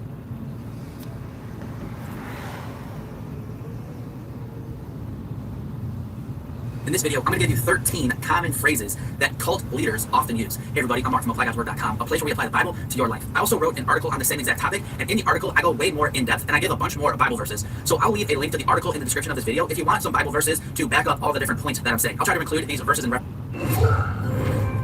have always been drawn to community. Being in community, building communities that I believe in. I've been a lifelong learner, seeker, total joiner. Brownies, drama club, summer camp. I was raised by fantastic hippie parents who taught me the importance of making the world better. Also bring snacks. Be ready for sing-alongs. I'm incredibly organized, I'm a big connector. I've been told I have big cruise director energy. No clipboard today. I was also in a cult for 12 years. And I'm here today to protect you all from the same shit show that I went through. Yeah, be honest. My talk is rooted in awareness. I want to help you to navigate all the culty groups out there so that you can seek safely. So, in 2005, I was an aspiring actress/actress when I was invited to Nexium, a personal and professional development program with a seemingly altruistic mission to change the world one person at a time. Big red flag. And I truly found an incredible community of like-minded humanitarians and a place where I could help people set and achieve goals and bust through their limiting beliefs. It was wonderful. But it was also a facade for something sinister, something that would take over my life slowly over a decade with a slow build of coercion, obligation, gaslighting, and control. It wasn't just a highly toxic workplace, this was a high-control group, aka a cult. But I can see it. There's so many great things about the community clouding my judgment. I rose up the ranks, became one of the company's star recruiters. It was incredible. I thought that I'd found the best club ever. My people, the chosen family, but more importantly, a place where I had community and belonging. Those were things I was looking for ever since I was a little girl. I had actually wandered onto the path of self-reflection and transformation without any tools for navigating or protecting myself. But I was in deep. My actual friends and family saw less and less of me. As I spent more money on time and trainings, my worldview got more narrow. My language became coded. I sounded like a Nexium robot. I was on the top of this grifty iceberg, a Nexium pyramid, and it truly haunts me to this day. How many people I brought in, my friends and family, who in turn brought in their friends and family through leveraged trust, till I had run an organization so big, I could open the first center in Canada, which was something I used to be incredibly proud of. Some of those people are still loyal to the cult to this day. It all came to a head when I was invited to a secret Nexium offshoot, a badass boot camp for women only, sold to me as empowerment, but it was actually enslavement. Just a way for Keith Raniere, the company's founder, to brand women, as if he owned them. Yeah. He also blackmailed many of them into sex and managed to dodge that bullet. Thankfully, it was the branding that woke me up. I mean, one minute you're selling a goals program, the next minute you're sweaty and naked on a table being branded in a secret sorority. And it wasn't the moment of the branding itself, no, not when I was sliced open without anesthetic. But later, when I found out that the symbol on my body was not that of the 4 elements as I'd been told, but actually Keith Raniere's initials in a cryptic monogram. Yeah, I had his initials on my body. He literally thought he could own me. He was wrong, and I was out. But yes, thank you. Wait, what happened to me was just the beginning. And when we found out what else was going on behind closed doors, I'm talking crimes ranging from blackmail, forced labor, child pornography, sex trafficking, I was mortified. So I went to the authorities with a band of fellow shock desk members and we blew the proverbial whistle. But they didn't do anything. I fell on deaf ears because they didn't know what they were looking at. So we went to the press. Look, Mom and Dad, I'm on the front page of the New York Times. It's not exactly what I was imagining my life would be when I started out as an actress, but here we are. After that, the rest is cult history. A dramatic arrest in Mexico, a 6-week trial, 4-hour deliberation, and ultimately, a 120-year prison sentence for Nexium founder. Yes, thank you. Thank you. Big win. And just for the record, by all cult expert assessments, Keith Raniere is now known as one of the most dangerous cult leaders of all time. On par with Jim Jones, whose rise to power culminated in the death of 900 people, 300 of which were children, for drinking poison flavorade, which is where the term drink the Kool-Aid comes from, by the way. And FYI, if they hadn't have drank it, they would have been shot. It wasn't a choice. We don't use that phrase properly. It's called a bounded choice. Coercive control. Needless to say, Keith Raniere was not the noble, humanitarian, ethical genius I thought I was vouching for all those years. It's quite the opposite, actually. Nobody signs up for trauma and tragedy on purpose. In fact, a wise man once said, nobody joins a cult on purpose. They join something good. I was on my path, I was a seeker, and I got burned, literally. Blackmailed, branded, humiliated, and I got out. But I couldn't just leave. I had to be as loud about why I was leaving as when I was recruiting. And I've been out for 6 years, almost to the day, actually. Happy uncultiversary to me. Thank you. And you could say my story's out there in raw, gritty, personal detail. Thank you, HBO. I have been to hell and back in high definition.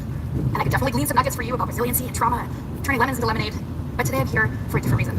I want to share with you cult literacy. Cult literacy. New thing for all of us. I want to share some lessons learned so that you can seek safely. I want to show you how cults prey on your humanity and leave no one immune. Good plan? Okay. So first, you have to know that these things are everywhere. Cults are everywhere. They don't look like what you think anymore. I'm not talking about shaved heads, drinking goat's blood, and some Stanley Kubrick horror movie, Eyes Wide Shut, masks and robes. No. Cults thrive by disguising themselves as something wonderful that appeals to your total normal humanity, your desire for connection, meaning, and purpose. All of those things are really beautiful. It may look like a hot yoga class where everyone's so friendly afterwards. Thank you so much for coming. Can I get you a kombucha? A course on leadership and communication. A retreat on wellness and spirituality. An incredible business opportunity to sell a life-changing product from the comfort of your own home. Hashtag financial freedom. Hashtag boss babe. You know what I'm talking about. Or a Sunday coffee hour where the congregation or the sorority sisters or Montessori moms are also quick to welcome you and shower you with praise. Oh, well, bless your heart. Oh my God, I love your hair. Welcome to the family. I'm not condemning any one of these things, trust me. I just want you to see precursors. I want you to be able to tell the difference between a healthy human thing and something with a malignant endgame.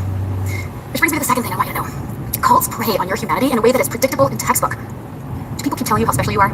Yeah, well, the special part is probably true. But if that's combined with a lot of direct eye-gazing and effusive smiles, that might not be love, but love bombing. A manipulation strategy that's designed to reel you in. Something that's been used by so many people, from sex traffickers to David Koresh, the infamous and ultimately doomed leader of the Branch Davidians that led to the Waco tragedy, to Keith Raniere, to your next door neighbor selling essential oils on the back of her truck. All that love is designed to make you feel like you're part of something. The best yoga, the best fraternity, the best TEDx. Am I right? Best TEDx? This is the best TEDx, to be honest. Thank you, yes, Dave. But all of that love is designed to make you feel like you're a part of something. That's it. Are you part of a course or a group that's telling you that they've got the answers to life's questions? Or even better yet, the answers and solutions to the world's problems. Careful, that's dogma or doctrine. And those courses you're buying could just be classic indoctrination. You feel righteous about a group being the right way or the only way? That's basic us versus them mentality that's baked right in. It's a very convenient way for culty bad guys to isolate you from other people and the outside world. All of these tactics, offering answers and solutions and community and love and all these good things, it's just what binds you to the group, slowly, over time. Just like the frog in the pot of water. You know this cliche, right? You throw the frog in a pot of hot boiling water, it jumps out. It knows what's going on. But if you put it in cold water and you turn the heat up slowly, it stays in. It doesn't notice. Just like you don't notice, because it feels so good to be loved, to be part of something. Or maybe you're just trying to get your money's worth, or like me, prove your friends and family wrong. I'm not in a cult. And if and when that you notice that it's not what you signed up for in the beginning, it's too late. You're just a frog. You're bought in and you've been boiled. Okay, so how do you know the difference between love versus love bombing? The tools, helpful tools, versus the tools of coercive control? And something altruistic versus smoke and mirrors to hide something shady. How do you do that human thing called seeking when cults are insidious and any group can become culty? That's right, any group. Okay, first, you can write this down. You're not immune to cultic influence. Nobody is. I know some of you are thinking, that'll never happen to me. If you think you're not susceptible, you're more susceptible than you know. You might see some red flags and think you're just going to a carnival. Nexium fooled some really brilliant people. Captains of industry, business leaders. It's because the stuff isn't so obvious. It's just dynamics. It's called the use of power. Like you had a boss, ask you to work late, weekends, ask you to prove your commitment to the company, you kind of felt like you couldn't say no. Or a significant other text you constantly and love bomb you, make you feel special, only for them to ghost you and have you question your own worth. Or been a part of a demanding social group. And you knew that if you missed even one night, you might be on the outs for a while. That could be anything from a group of college friends to a book club. And remember, it doesn't matter how rational and skeptical you are, you're all susceptible. And look, hey, fair enough, you might not have been interested in Nexium in my cult, I get it. But with the right place, at the right time, and the right trusted person inviting you, you may say yes to something else. Everybody's got their something, their hook. Remember, it doesn't look like what you see on your streaming platforms. It could be as fun and friendly as, wanna check out a spin class? A makeup party with wine and cheese. Hey, let's go phone bank for our favorite candidate. Have you ever tried cold plunging? I see you, Portland. That's why it's so important to know the signs and red flags of cultic abuse, especially in this day and age. We've all had to become hip in regards to internet safety, catfishing, and hacking. How about we learn some cult literacy? So I'm going to teach you a couple red flags, not all of them, but a couple red flags so you can spot the signs. And remember, not any one of these things in and of itself is the problem, it's the whole package. My name is Sarah Edmondson. I spent 12 years inside Nexium, one of America's most notorious cults. This is how crime... Spot the signs. And remember, not any one of these things in and of itself is the problem, it's the whole package. So please know. The first thing is, there's an assumption of your neediness. You're a broken bird, you're unwhole, and they have all the tools to make you whole again. That's very convenient. Secondly, it's expensive. And please know that it might cost you more than money, it could cost you time in relationships. Also loaded language. If they're using pretentious terms to sound holier and smarter, run. Be aware if there's rumors that they're a cult already, or if there's lawsuits or bad press. Where there's smoke, there's usually fire. And finally, if they're claiming to have the definitive answers to life's mysteries, big red flag. Oh, my green flags are up already. It's important to also see green flags that can signal this is a safe group. Like questions are welcome. You can ask things without being gaslit. Also, you can leave without being excommunicated, shunned, or trash talked. Finally, there's a healthy amount of commitment. Not an all-consuming change of your entire lifestyle. Hello, CrossFit. One more thing. It doesn't pop up in Google with articles from legit publications if you type in, is blank a cult? You'd be surprised how many people miss that one. I personally never Googled Nexium, and it was 2005, but I never did. And look where that got me, so do your research, people. But here I am now. I had it removed. Yes. Free of all that. Yay, plastic surgery. I'm healing, and part of that healing is I'm just trying to clean up the mess that I'm helped make as the golden goose for Nexium. And I'm also trying to, just as loudly as I vouched for Keith years before, I'm loudly trying to educate my fellow joiners out there about seeking safely. So, ultimately, the best advice I have for you to avoid a culty nightmare is just remember that all of these programs and communities and tools and answers, all this stuff is just a tool, not an answer. Nobody has all the answers. And I'm not here to point fingers and say, you're a cult, not a cult, or throw that word around loosely. Hey, you don't even have to use the word cult. I just want you all to be able to determine if whatever you're part of or thinking about joining is healthy for you. That's it. Because of course it's great to have new ideas to put into your tool belt of life. That's likely why you're here today. Just don't make the tools your life. Maybe you don't need a guru. Maybe you don't need a fancy retreat or an essential oil starter kit to be a better you. You're on a path of self-discovery and knowledge, but you're already whole right now. So this is my idea for you. And I hope you remember it on your journey. Because to seek is so human. And to seek wisely is a very smart idea. I want only the best for all of you, so safe travels. Thank you.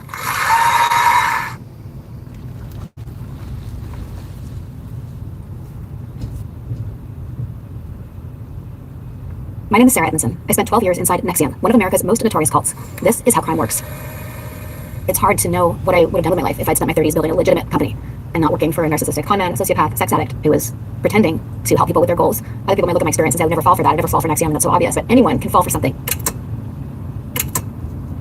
I first heard about NXIVM when I was 26. I had been an actress. I'd been living in Vancouver, and I was feeling like my career wasn't as meaningful and purposeful as I was hoping. At the time, I saw people around me doing wonderfully and succeeding, and I was not in the place I thought I would be by my mid-20s. My boyfriend at the time was a filmmaker, and his film had been accepted into a film festival where I met the director of a film called What the Bleed Do We Know, Mark Vicente. He said, well, if you like my film, you'll love this workshop that I just took. And he introduced me to this program, NXIVM.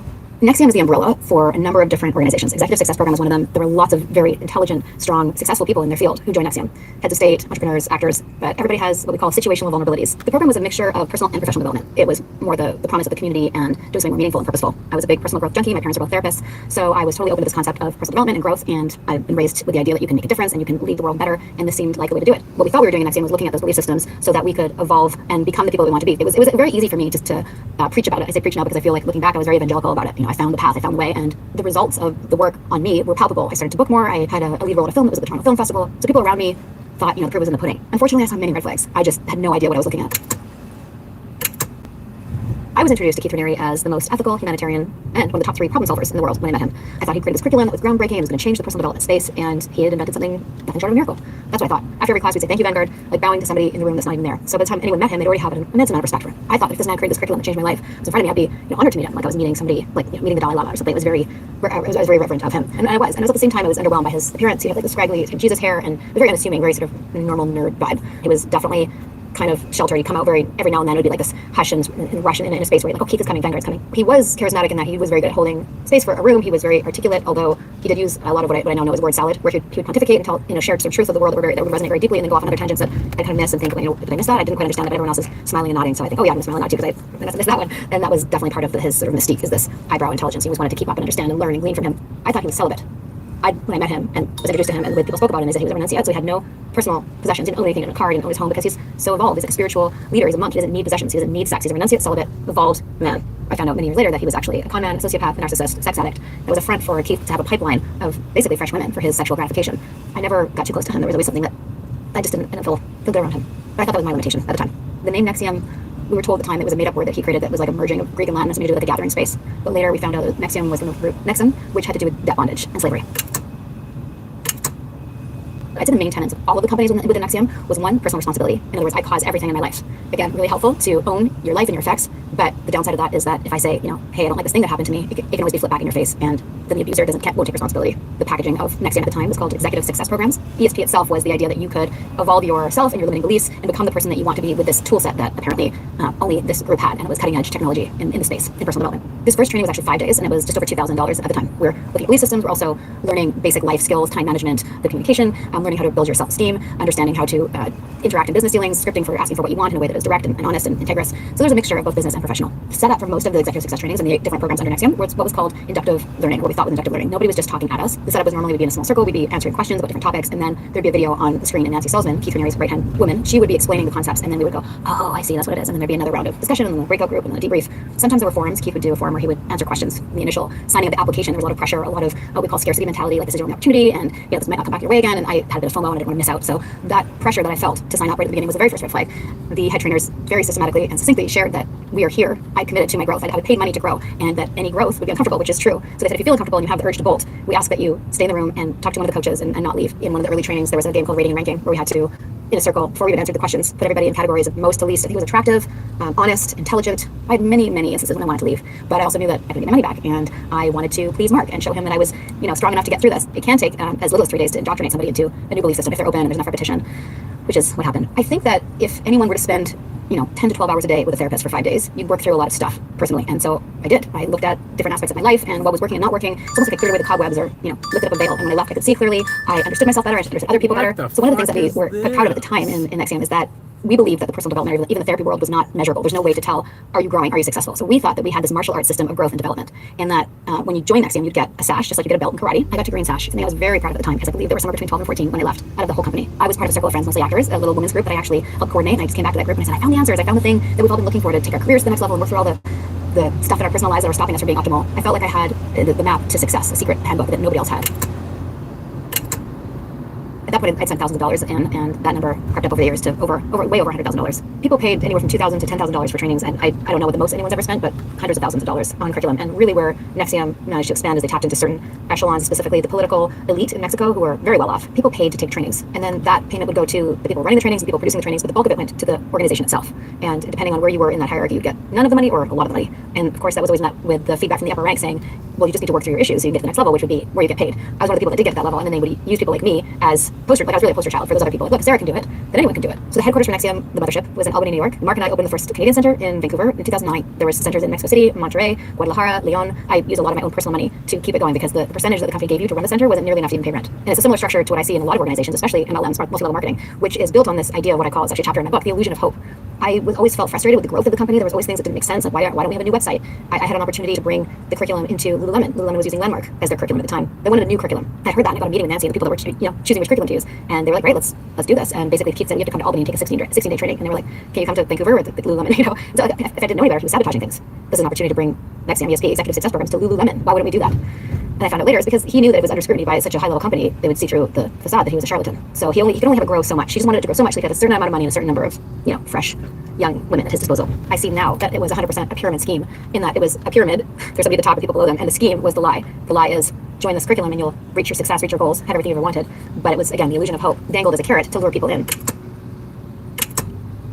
We don't know for sure, but somewhere between 17,000 to 20,000 people went through NXIVM. I don't have an exact number of how many people came through the Vancouver Center, but at any given time, our membership was 100 to 200. It was all word of mouth. It was all direct connections. We didn't advertise at all. How I was trained to spot people that I want to bring in is to go to a workshop or to go to an event and look for bright lights, people who were leaders, people who were already shining and wanting to do big things in the world, and bring them into our little group. People were used in different ways, including the Dalai Lama. We used to say the Dalai Lama endorsed Keith's book. I will say that anyone is susceptible at the right place at the right time. Other people may look at my experience and say, I would never fall for that. I never fall for NXIVM, and that's so obvious. It's very obvious to me now. And that's fine, maybe you never would, but everyone is susceptible to a con or to be lied to or brought into something that is a lie. And it's just really about the right place at the right time and the right trusted person.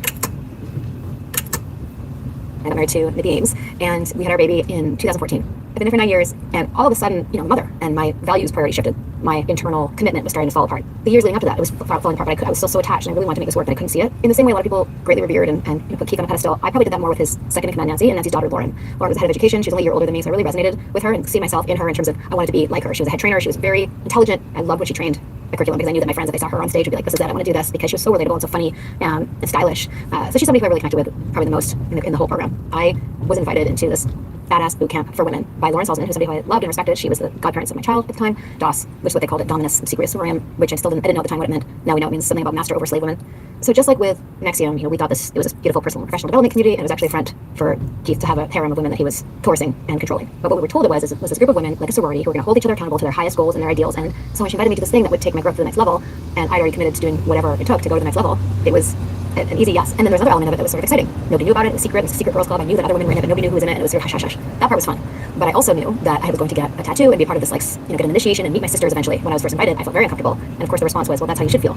You want everything to be on the line so that you do what you say you're going to do and be committed to your goals. I had to give collateral, which is the NXIVM word for blackmail. So it was something that I was putting down as my word for secrecy. This had already been introduced in NXIVM years before, so that was kind of normal for me. I had known that other women had given much more damaging collateral, including sexual videos and very personal confessions, some of them true, some of them untrue. And now we know it's also a lot of what they collected was for Keith's pleasure. So I had to give her a letter of confessions of bad things I did when I was in my 20s. And then she took a picture of it and sent it to someone, I assumed it was a woman, and I was told it wasn't bad enough and I had to do another one. And that was the collateral that she held for me to then hear what this group was. She was going to be my master and I'd be her slave. In my mind, I live in Vancouver, she lives in Albany, I'm not really going to be her slave. This is a game. But ultimately, I was taking a vow of obedience to her. I had to be on call.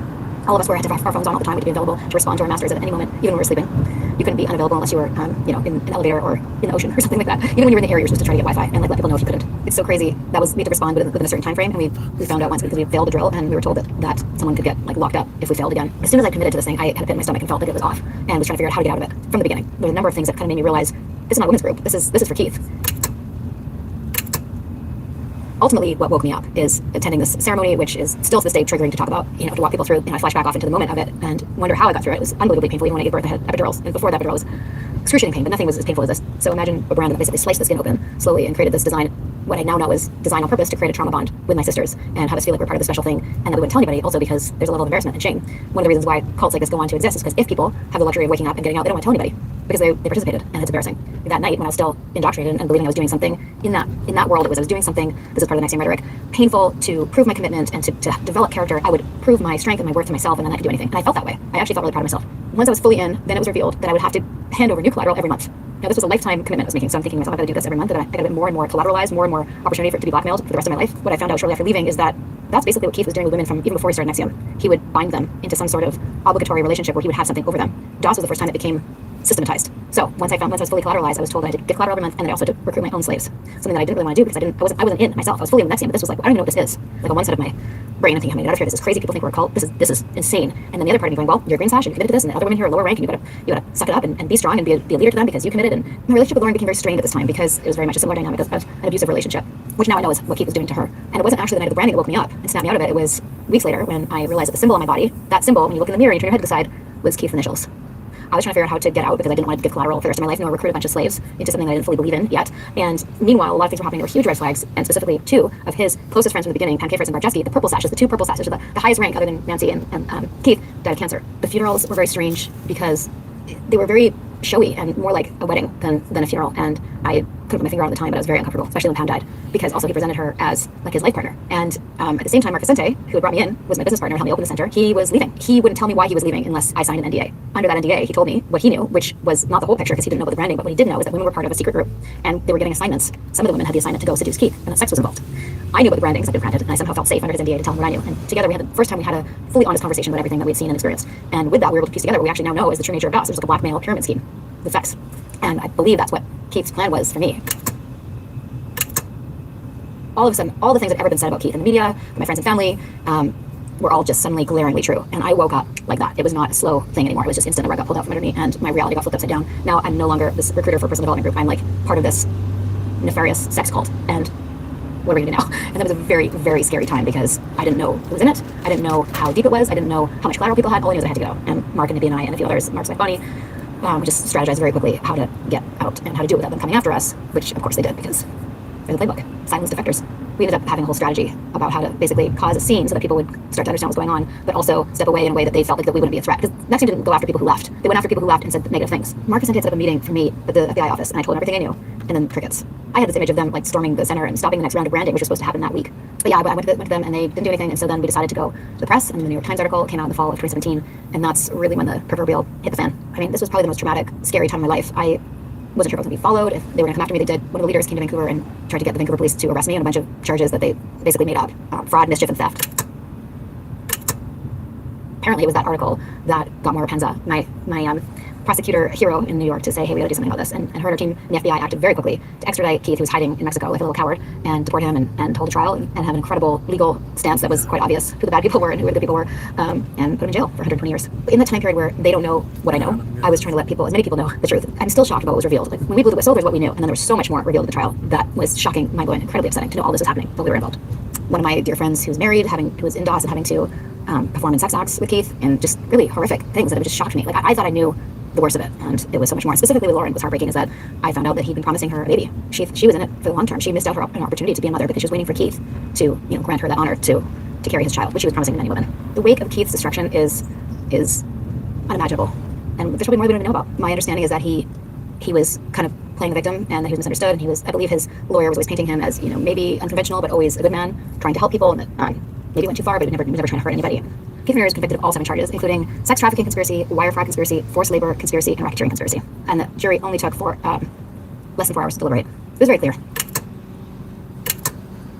When all this came to light and the vow came out, what I didn't realize is that the vow opened up a world where people in all different religions and cults and abusive relationships, anything that was coercive control or gaslighting, people watched that and saw themselves in it and felt that they were no longer alone. And they felt seen, I had no idea that was going to happen when we did the vow. Like, even when we were filming it, we were documenting it partly for protection because we had to show what we were doing and we were trying to do the right thing. And I never thought this footage would become an HBO hit during a pandemic and reach people in all over the world and give them hope to get out of the situation they were in some cases avoid the situation. I can't even tell you how many people wrote to me saying, I almost like signed up for this thing or joined this thing, and then I saw the vow and I realized what the red flags were. I wrote the book just actually as the trial was underway and was finishing the book in the middle of the trial. So it's really my story of getting in and my time in NXIVM and then up until the trial. The book is called Scarred, Escaping NXIVM, the Cult That Bound My Life. We started a podcast called A Little Bit Culty, and we look at things that are a little bit culty and a lot culty and everything in between. Unfortunately, there's thousands of cults. We don't actually know how many specifically because they keep popping up and they've been under the radar and they remain under the radar until they're not. Every episode, we're talking to somebody from a different group or religion or organization or field of expertise, and we've come to the conclusion that any group can become culty if they're not already. They may start altruistic and start with the great ideals, but with the right, or in some cases the wrong person involved or at the helm, they can take a turn. We've also come to the conclusion that everyone is susceptible, nobody is immune. If you think you are immune, you are the most susceptible, and really truly the only actual immunity is from educating yourself. So that's what we try to do now. We actually made an episode specifically for people who have friends and family that are involved in something they're concerned about to be perhaps a bit culty, and the best advice I would say to them is don't tell them that they're in a cult. Don't put them on the defensive because it actually reinforces what the group has said to them will happen from people on the outside. You want to give your friends and family a lifeline to the outside world. You want them to feel safe and not judged by you. So if you can just be present with them and loving with them and try to be genuinely curious, like, oh, tell me about this group and what do you do there? And oh, I didn't. Oh, so you'll get paid for the work that you do. For example, like just ask questions in a way that maybe the person could start to get back to their critical thinking, because often that's been taken away, and you want them to have someone to call if and when they start to have doubts. The first piece of advice I like to give people is to know that, and this is easier said than done, but that you're already whole and that you're already complete and you don't need any of those things. But oftentimes we feel that need. I'd say if you feel like you're, if something's being sold to you based on the assumption of your neediness and they're offering the antidote to that, they're offering the answers and they're dangling a promise of salvation or success and it's all there, everything you need is there, that's a huge red flag. Nobody has all the answers. Do your research. If you type in, is blank a cult? Does anything come up on the internet? Are there articles from actual legitimate publications saying that this is problematic from legitimate sources? And what's the company, organization, group response to those allegations? Oftentimes people say, oh, they're just jilted lovers or so-and-so went crazy. That's a huge red flag. Where there's smoke, there's fire. So that's my advice to people is forget the word cult. Is this toxic? Is it healthy? Can you leave? Can you be yourself? Do you have your full self in this thing? Or are you cutting off parts of yourself to be accepted and to feel belonging? I didn't do anything for a while because I felt like I needed the brand as proof. People didn't believe it, and I had to show people to say this happened. And anyone who was in NXIVM who was still indoctrinated would look at it and go, well, what's so bad about it? Or, but didn't you choose it? Didn't you say yes to that? That's when I knew they were gone. Anyone else in NXIVM would look at me and be horrified. Like, I'm so sorry, Sarah. How did this happen? So a couple years ago, I had it like completely surgically removed. I'm really glad that his initials are off my body. That was my biggest regret. I try not to have regrets because I don't think it's a healthy way to live. I really love my life now. I love my boys, and I wouldn't have had my boys if I'd not met maybe an NXIVM. Sorry to cry again. I mean, I can't help but wonder what my 30s would have been like had I been part of a legitimate group, legitimate company, and built something that was real. But like I said, if I'd done that, I wouldn't be a mom to my boys and living in Atlanta and having this adventure. So I think I don't want to say everything happens for a reason because I don't know if it's that exactly. Obviously, I wish that I had not gotten grounded, but it caused me to wake up and be able to be an advocate for survivors and be on this path of cult recovery advocacy. So maybe it was somehow meant to be somehow. I don't know.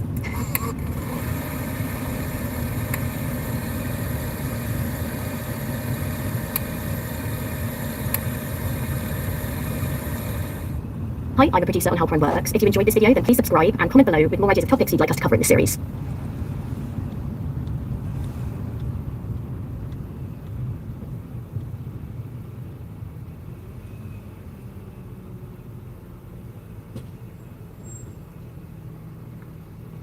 What is a cult? What is a cult?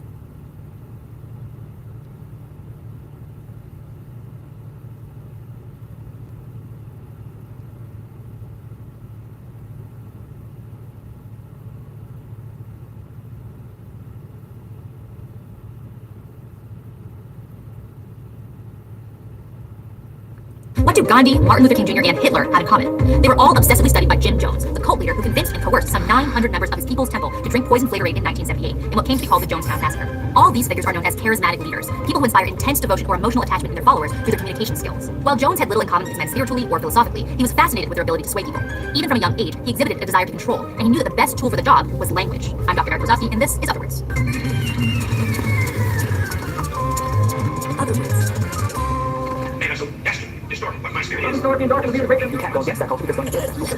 My father gave me long before this. If there's one thing that cult leaders do, it's talk. A lot. Like Jim Jones, Heaven's Gates' Marshall Applewhite, or NXIVM's Keith Raniere, the traditional image of a cult leader is a person, usually but not always male, orating for hours on end while a congregation hangs on his every word. While there are common linguistic features of cult leader speech, which we'll get to in a bit, the quantity of words seems to matter as well. For decades, researchers have been testing the Babel hypothesis, which proposes that leaders are chosen for how much they speak rather than the quality of their ideas. Since the 1950s, scientists and psychologists have been questioning the theory's credibility, but in 2020, the most thorough test ever conducted had surprising results. Diverse groups of people with varying personalities and skill sets were tasked to solve challenging strategy games as a team. Each member's total speaking time was carefully measured, as well as the substance of their utterances. Afterwards, the subjects were all asked to nominate other group members for leadership positions. The results weren't even close. Speaking time had by far the highest correlation with leadership emergence, beating out intelligence, agreeableness, game proficiency, and even extroversion. The only other factor that came close was gender. While the study doesn't purport to explain the psychological factors behind it, it seems likely that humans use quantity of speech as a mental shortcut to determine who would make a good leader. If everyone else is listening to this guy, maybe I should too. But not all leaders are cult leaders. In her book Cultish, linguist Amanda Montell seeks to tease out some common linguistic features of the men and women who run so-called destructive cults, authoritarian groups that exploit or otherwise cause harm to their members. And one of the most common is loaded language. Loaded language is a general term for words or phrases that have deep emotional associations for the listener, like genocide, patriot, toxic, or vermin. Cult leaders will craft their loaded language to have specific connotations. David Koresh used the phrase new light to cast his teachings as divine inspiration. Charles Manson repurposed the Beatles song lyric Helter Skelter to refer to an imminent race war. And Jim Jones borrowed the term revolutionary suicide from Black Panther activists to equate his plan for mass suicide with resistance to authoritarian state power. Through repetition, these leaders ingrain an intense emotional association in their followers' psyche, so that eventually, just invoking a short phrase can instantly summon powerful feelings of beauty, love, fear, or hatred. It's like creating linguistic buttons that can be pushed to generate an immediate response. Another trick in the cult leader's language toolkit is a thought-terminating cliche. These are sayings that end uncomfortable conversations or trains of thoughts. It is what it is. Everything happens for a reason. Let's agree to disagree. They shut down argument and critical thinking, which is why they're so handy to authoritarians who don't like to be questioned. Charles Manson countered any rational objections to his ravings by saying, no sense makes sense. Try arguing with that. T and Doe, the leaders of the Heaven's Gate cult, would tell skeptical listeners they didn't have the gift of recognition. And Warren Jeffs, leader of the Fundamentalist Church of Jesus Christ of Latter-day Saints, admonished dissatisfied female congregants to keep sweet. Thought-terminating cliches are a two-way street. They allow the leader to avoid threatening questions while giving followers permission to ignore their cognitive dissonance. Not sure whether you're doing the right thing? Well, it's out of our hands, as Jim Jones would say. You might be thinking that these traits aren't exclusive to cults. After all, mainstream religions are full of loaded language like heaven and hell, and thought-terminating cliches like God works in mysterious ways. A linguistic study from 2021 analyzed the speeches of destructive cult leaders like Jim Jones and Marshall Applewhite and compared them to those of mainstream religious leaders like Billy Graham and Rick Warren. And while there were some similarities, there were also some stark differences. For one, cult leaders' speech tends to be highly elaborative, using words like that, which, would, and because to create novel worlds full of complex rules and causalities. Mainstream preachers, by contrast, don't have to explain new systems of morality and spiritualism, but instead work from those their audiences are already familiar with. They also found that cult leaders favored the pronouns us and them, while mainstream religious leaders preferred you. This is consistent with cults' tendency to reinforce in-group, out-group dynamics through language. Members of Heaven's Gate believe themselves to be evolved and next level, while outsiders were stuck on the human level. Nixian labeled unbelievers suppressives, and Scientology uses the derogatory wogs to refer to non-Scientologists. Perhaps the most efficient linguistic tactic for reinforcing an us versus them mentality is the use of jargon. While specialized vocabularies are necessary in many professions, cults use them for a secondary social purpose, to determine who is a trusted part of the family and who is an outsider to be avoided. Members of Heaven's Gate call their bodies vehicles and their group the classroom. They didn't say kitchen or laundry room, but Neutral Lab and Fiber Lab. Nixian, the multi-level marketing company turned sex trafficking cult, performs integrations to rid members of their mental dysfunctions known as disintegrations. And the jargon of Scientology can quite literally fill a 300-page dictionary, which members were forced to study for hours on end. A 2020 study by researchers from Columbia University and USC examined the relationship between jargon and self-perception. They analyzed the writings of a broad spectrum of graduate students and found that the lower the ranking of the university the student attended, the higher the frequency of unnecessary jargon. Students from high-status schools tended to communicate more simply and clearly. They also invited business school students to pitch ideas to a panel of experts, Shark Tank style, but manipulated their feelings of status beforehand. Some were told that their competitors were successful entrepreneurs, while others were told they were competing against high school kids. Those that had been made to feel inferior were more likely to use jargon in their pitches. The researchers concluded that jargon can function as a kind of linguistic conspicuous consumption, advertising a higher status in words. Many ex-members of cults support this hypothesis, recollecting the early thrill of learning a mysterious terminology. Like kids sharing a secret code in a clubhouse, it made them feel part of an exclusive group which gave them a sense of superiority. In her book, Montell offers evidence that these linguistic tactics have seeped out from cults and into wider society. Propelled by capitalist demands and the reach of social media, the language of cults, she says, is now everywhere. If you question the business model of a multi-level marketing scheme, well, that's just stinking thinking, a thought-terminating cliche popular with MLMs like Amway. Similarly, when the predictions of QAnon and other conspiracy theorists don't come to pass, followers on social media are told to trust the plan. Corporations employ mantras full of loaded language to enforce obedience, like Jeff Bezos' leadership principles, which include think big and dive deep. Politics is rife with us versus them terminology, so that everyone is either a patriot or a traitor. And fitness centers like SoulCycle or CrossFit use jargon like box, squad, tapbacks, or DOMs to make membership feel exclusive. Montell argues that as traditional institutions like churches, clubs, and unions have declined in popularity, people are desperate for new ways to feel a sense of belonging, and the majority turn to social media. Online wellness gurus like Teal Swan and Bentino Massaro have been accused of cult-like behavior, though they deny it. Technology has vastly lowered the bar, allowing them to influence an infinite number of followers from the comfort of their own homes. Say what you want about Jim Jones, the guy could talk for hours IRL without editing. Meanwhile, TikTokers are competing to coin the next trendy phrase like polywork, microcheating, or 75 cozy. This online jargon has little functional purpose other than to create a sense of community amongst the people who know it and confer status in the form of viral views to the ones who can successfully get others to adopt it. In a widely read essay in The Cut, financial columnist Charlotte Cowles explained in detail how she was talked into handing a box of $50,000 in cash to a stranger. The linguistic tactics the scammers used were compared to how police may coerce a false confession from a suspect, but could just as well apply to cult indoctrination. They do it incrementally, in a series of small steps that take you farther and farther from what you know to be true. It's not about breaking the will, they were altering the sense of reality. Montell cites the French philosopher Maurice Merleau-Ponty, who stated that language was our element as water is the element of fish. Your perception of reality depends less on the physical things you see than the words you hear. Language empowers cult leaders to create a mini-universe, as Montell puts it, around their followers. The defense of that is not to block out language, but to hear more of it from as many sources as possible. That way, no one person has the power to shape your reality. Nixian, the multi-level marketing company turned sex trafficking cult, performed integrations to rid members of their mental dysfunction. Oops, I don't think we can say that.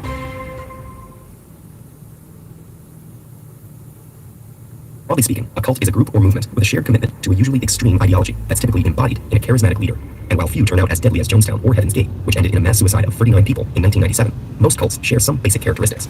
A typical cult requires a high level of commitment from its members and maintains a strict hierarchy, separating unsuspecting supporters and recruits from the inner workings.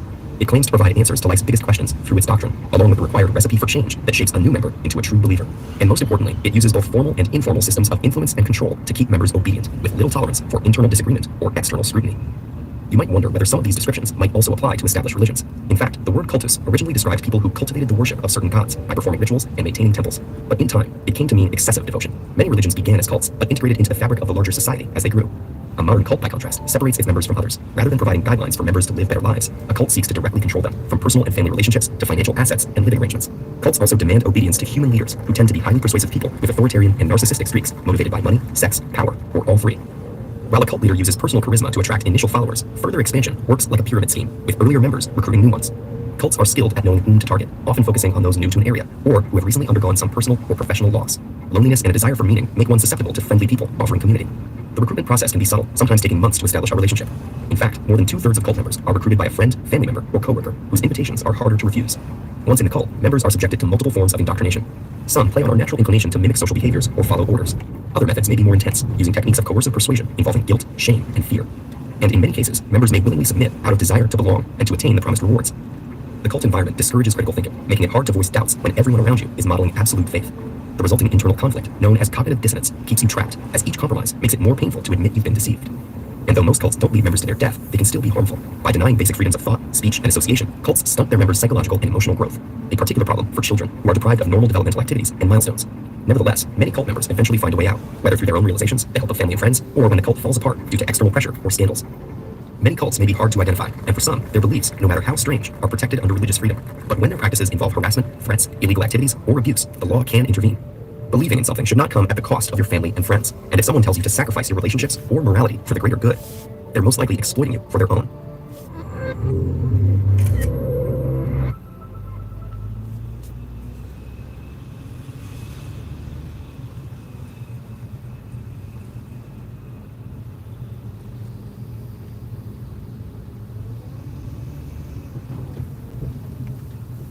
Cancer is very preventable from the medical establishment. We acknowledge what I know about this disorder, what's causing it, and what we're not doing to prevent it or treat it. It will be recognized as the greatest tragedy in the history of medicine. Thomas Seyfried is a professor of biology, genetics, and biochemistry who has dedicated the past 30 years gathering scientific evidence on what could be The true origin and prevention of cancer. Cancer is getting worse, and there's no major advance in reducing death rates, and I can speak to the reasons for that. All major cancer research centers think cancer is a genetic disease. You believe otherwise. It's not what you believe, it's what the data tells us. And the evidence is massive to support that cancer is a metabolic disorder. And the problem is we're doing everything we possibly can in our lifestyle to reduce it.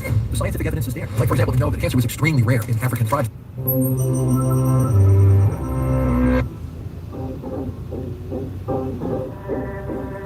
One morning in August 1968, factory worker Wang Xiaoping overheard news of a mysterious mandatory meeting. Rumors whispered through the cafeteria described shipments of a gift from the country's communist leader, Chairman Mao Zedong. And sure enough, managers soon dispersed a gift to every factory worker, a glass box encasing a golden wax replica of a mango. Wang Xiaoping's factory wasn't the only facility to receive this unusual offering. The chairman gifted fresh mangoes to factories across China, leading employees to stay up late, touching the fruits and contemplating the meaning behind Mao's gesture. Some tried to preserve the fresh mangoes in formaldehyde, while others ate the fruit and commissioned wax replicas of their prize. In one factory, workers initiated a strange ritual, peeling and boiling their mangoes to create a holy broth that was spooned into their mouths. Since traditional Chinese medicine often involved boiling ingredients, it's possible this mango wine was concocted as a kind of healing tonic.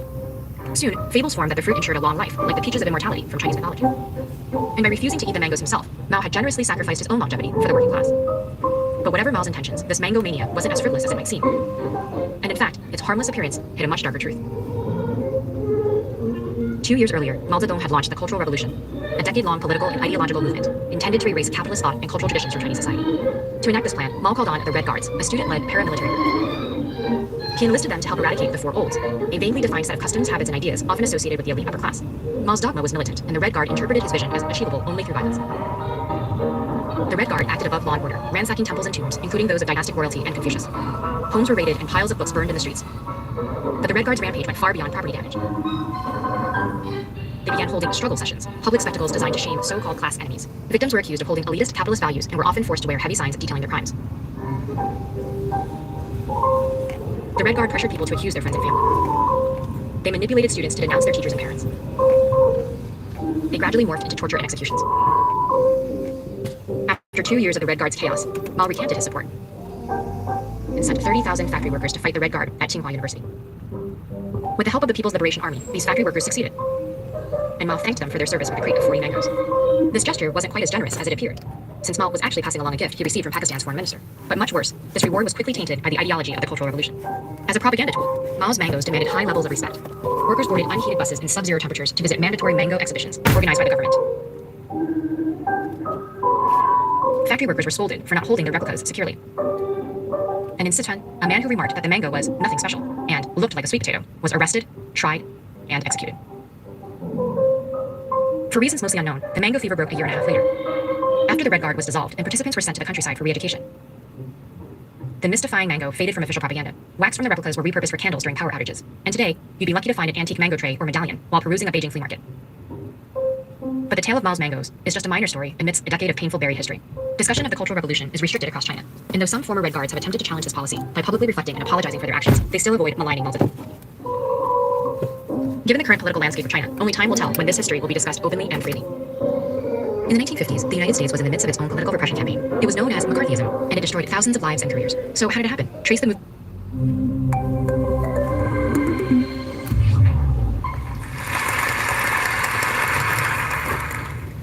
In the late 60s, early 70s, there was a movement that took place primarily in California called the Jesus Movement, where ex-hippies grew up a little bit, had some kids, and decided to channel all of that anti-establishment angst into religion. My father was one such ex-hippie, and together with my grandfather, he started a small cult called the Assembly. Yeah, this is a super lighthearted story. So I find myself, at 5 years old, I'm standing on a street corner in my favorite conservative dress, the pink one with the white pinstripes, and I have my favorite white purse slung over my shoulder because I love purses, almost more than I love Christ himself. And my dad is yelling the gospel at people as they walk by because he believes that's a surefire way to win people to Christ. I'm terrified because I'm a quiet kid, and I'm shy, and I avoid confrontation at all costs.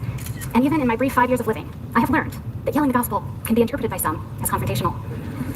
But I've been taught that I could be the only thing standing between a soul and the burning, fiery furnaces of hell. So there I am. It's at that moment that I see her. She's an older woman, and she's got this gray flyaway hair, and she's not wearing any nail polish, and I don't understand how anybody outside of the group I'm in would go one day without nail polish, because I love nail polish almost as much as I love Christ himself. But it's totally forbidden. She locks eyes with me, and she walks up to me, and she gets down on one knee, and she says, "One day, you will grow up, and you will realize you can leave all of this." All of us have had to grow up and leave something. Probably not a cult. It might have been an unhealthy relationship, or a drug habit.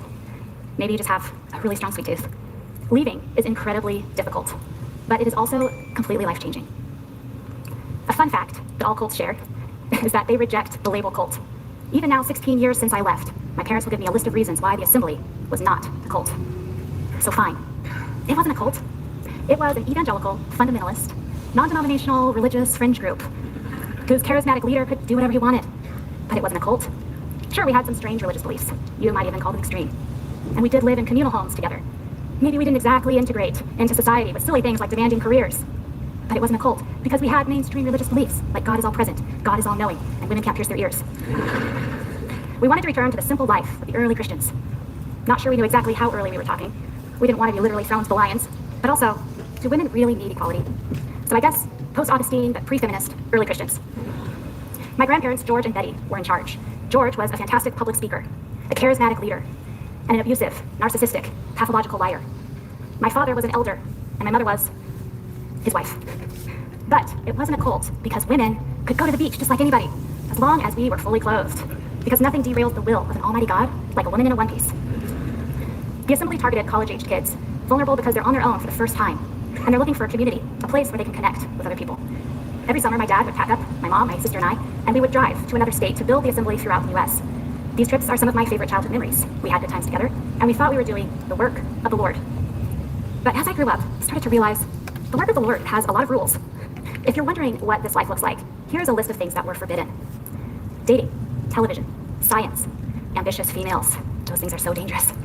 Clapping loudly after a performance. God only gets the glory with a soft clap. Also forbidden, psychiatry, dancing, happiness, freedom, adorable baby puppies. But don't worry, there was still so much in the Assembly that we could enjoy, like kale, creepy men, climate change denial, pyramid schemes were a big thing, weird diets, also enjoyable anxiety, sorrow, depression, untreated, okay, because psychiatry is for unbelievers. Cults don't want to be defined as a cult because it empowers its members to take a critical look at it. Language in cults is controlled because language is powerful. This happens in the real world too. Despite what 98% of our world's scientists say, let's not call it climate change. When I was 5 years old, my mom was trying to recruit this hairdresser into our group, so she sent me for a haircut.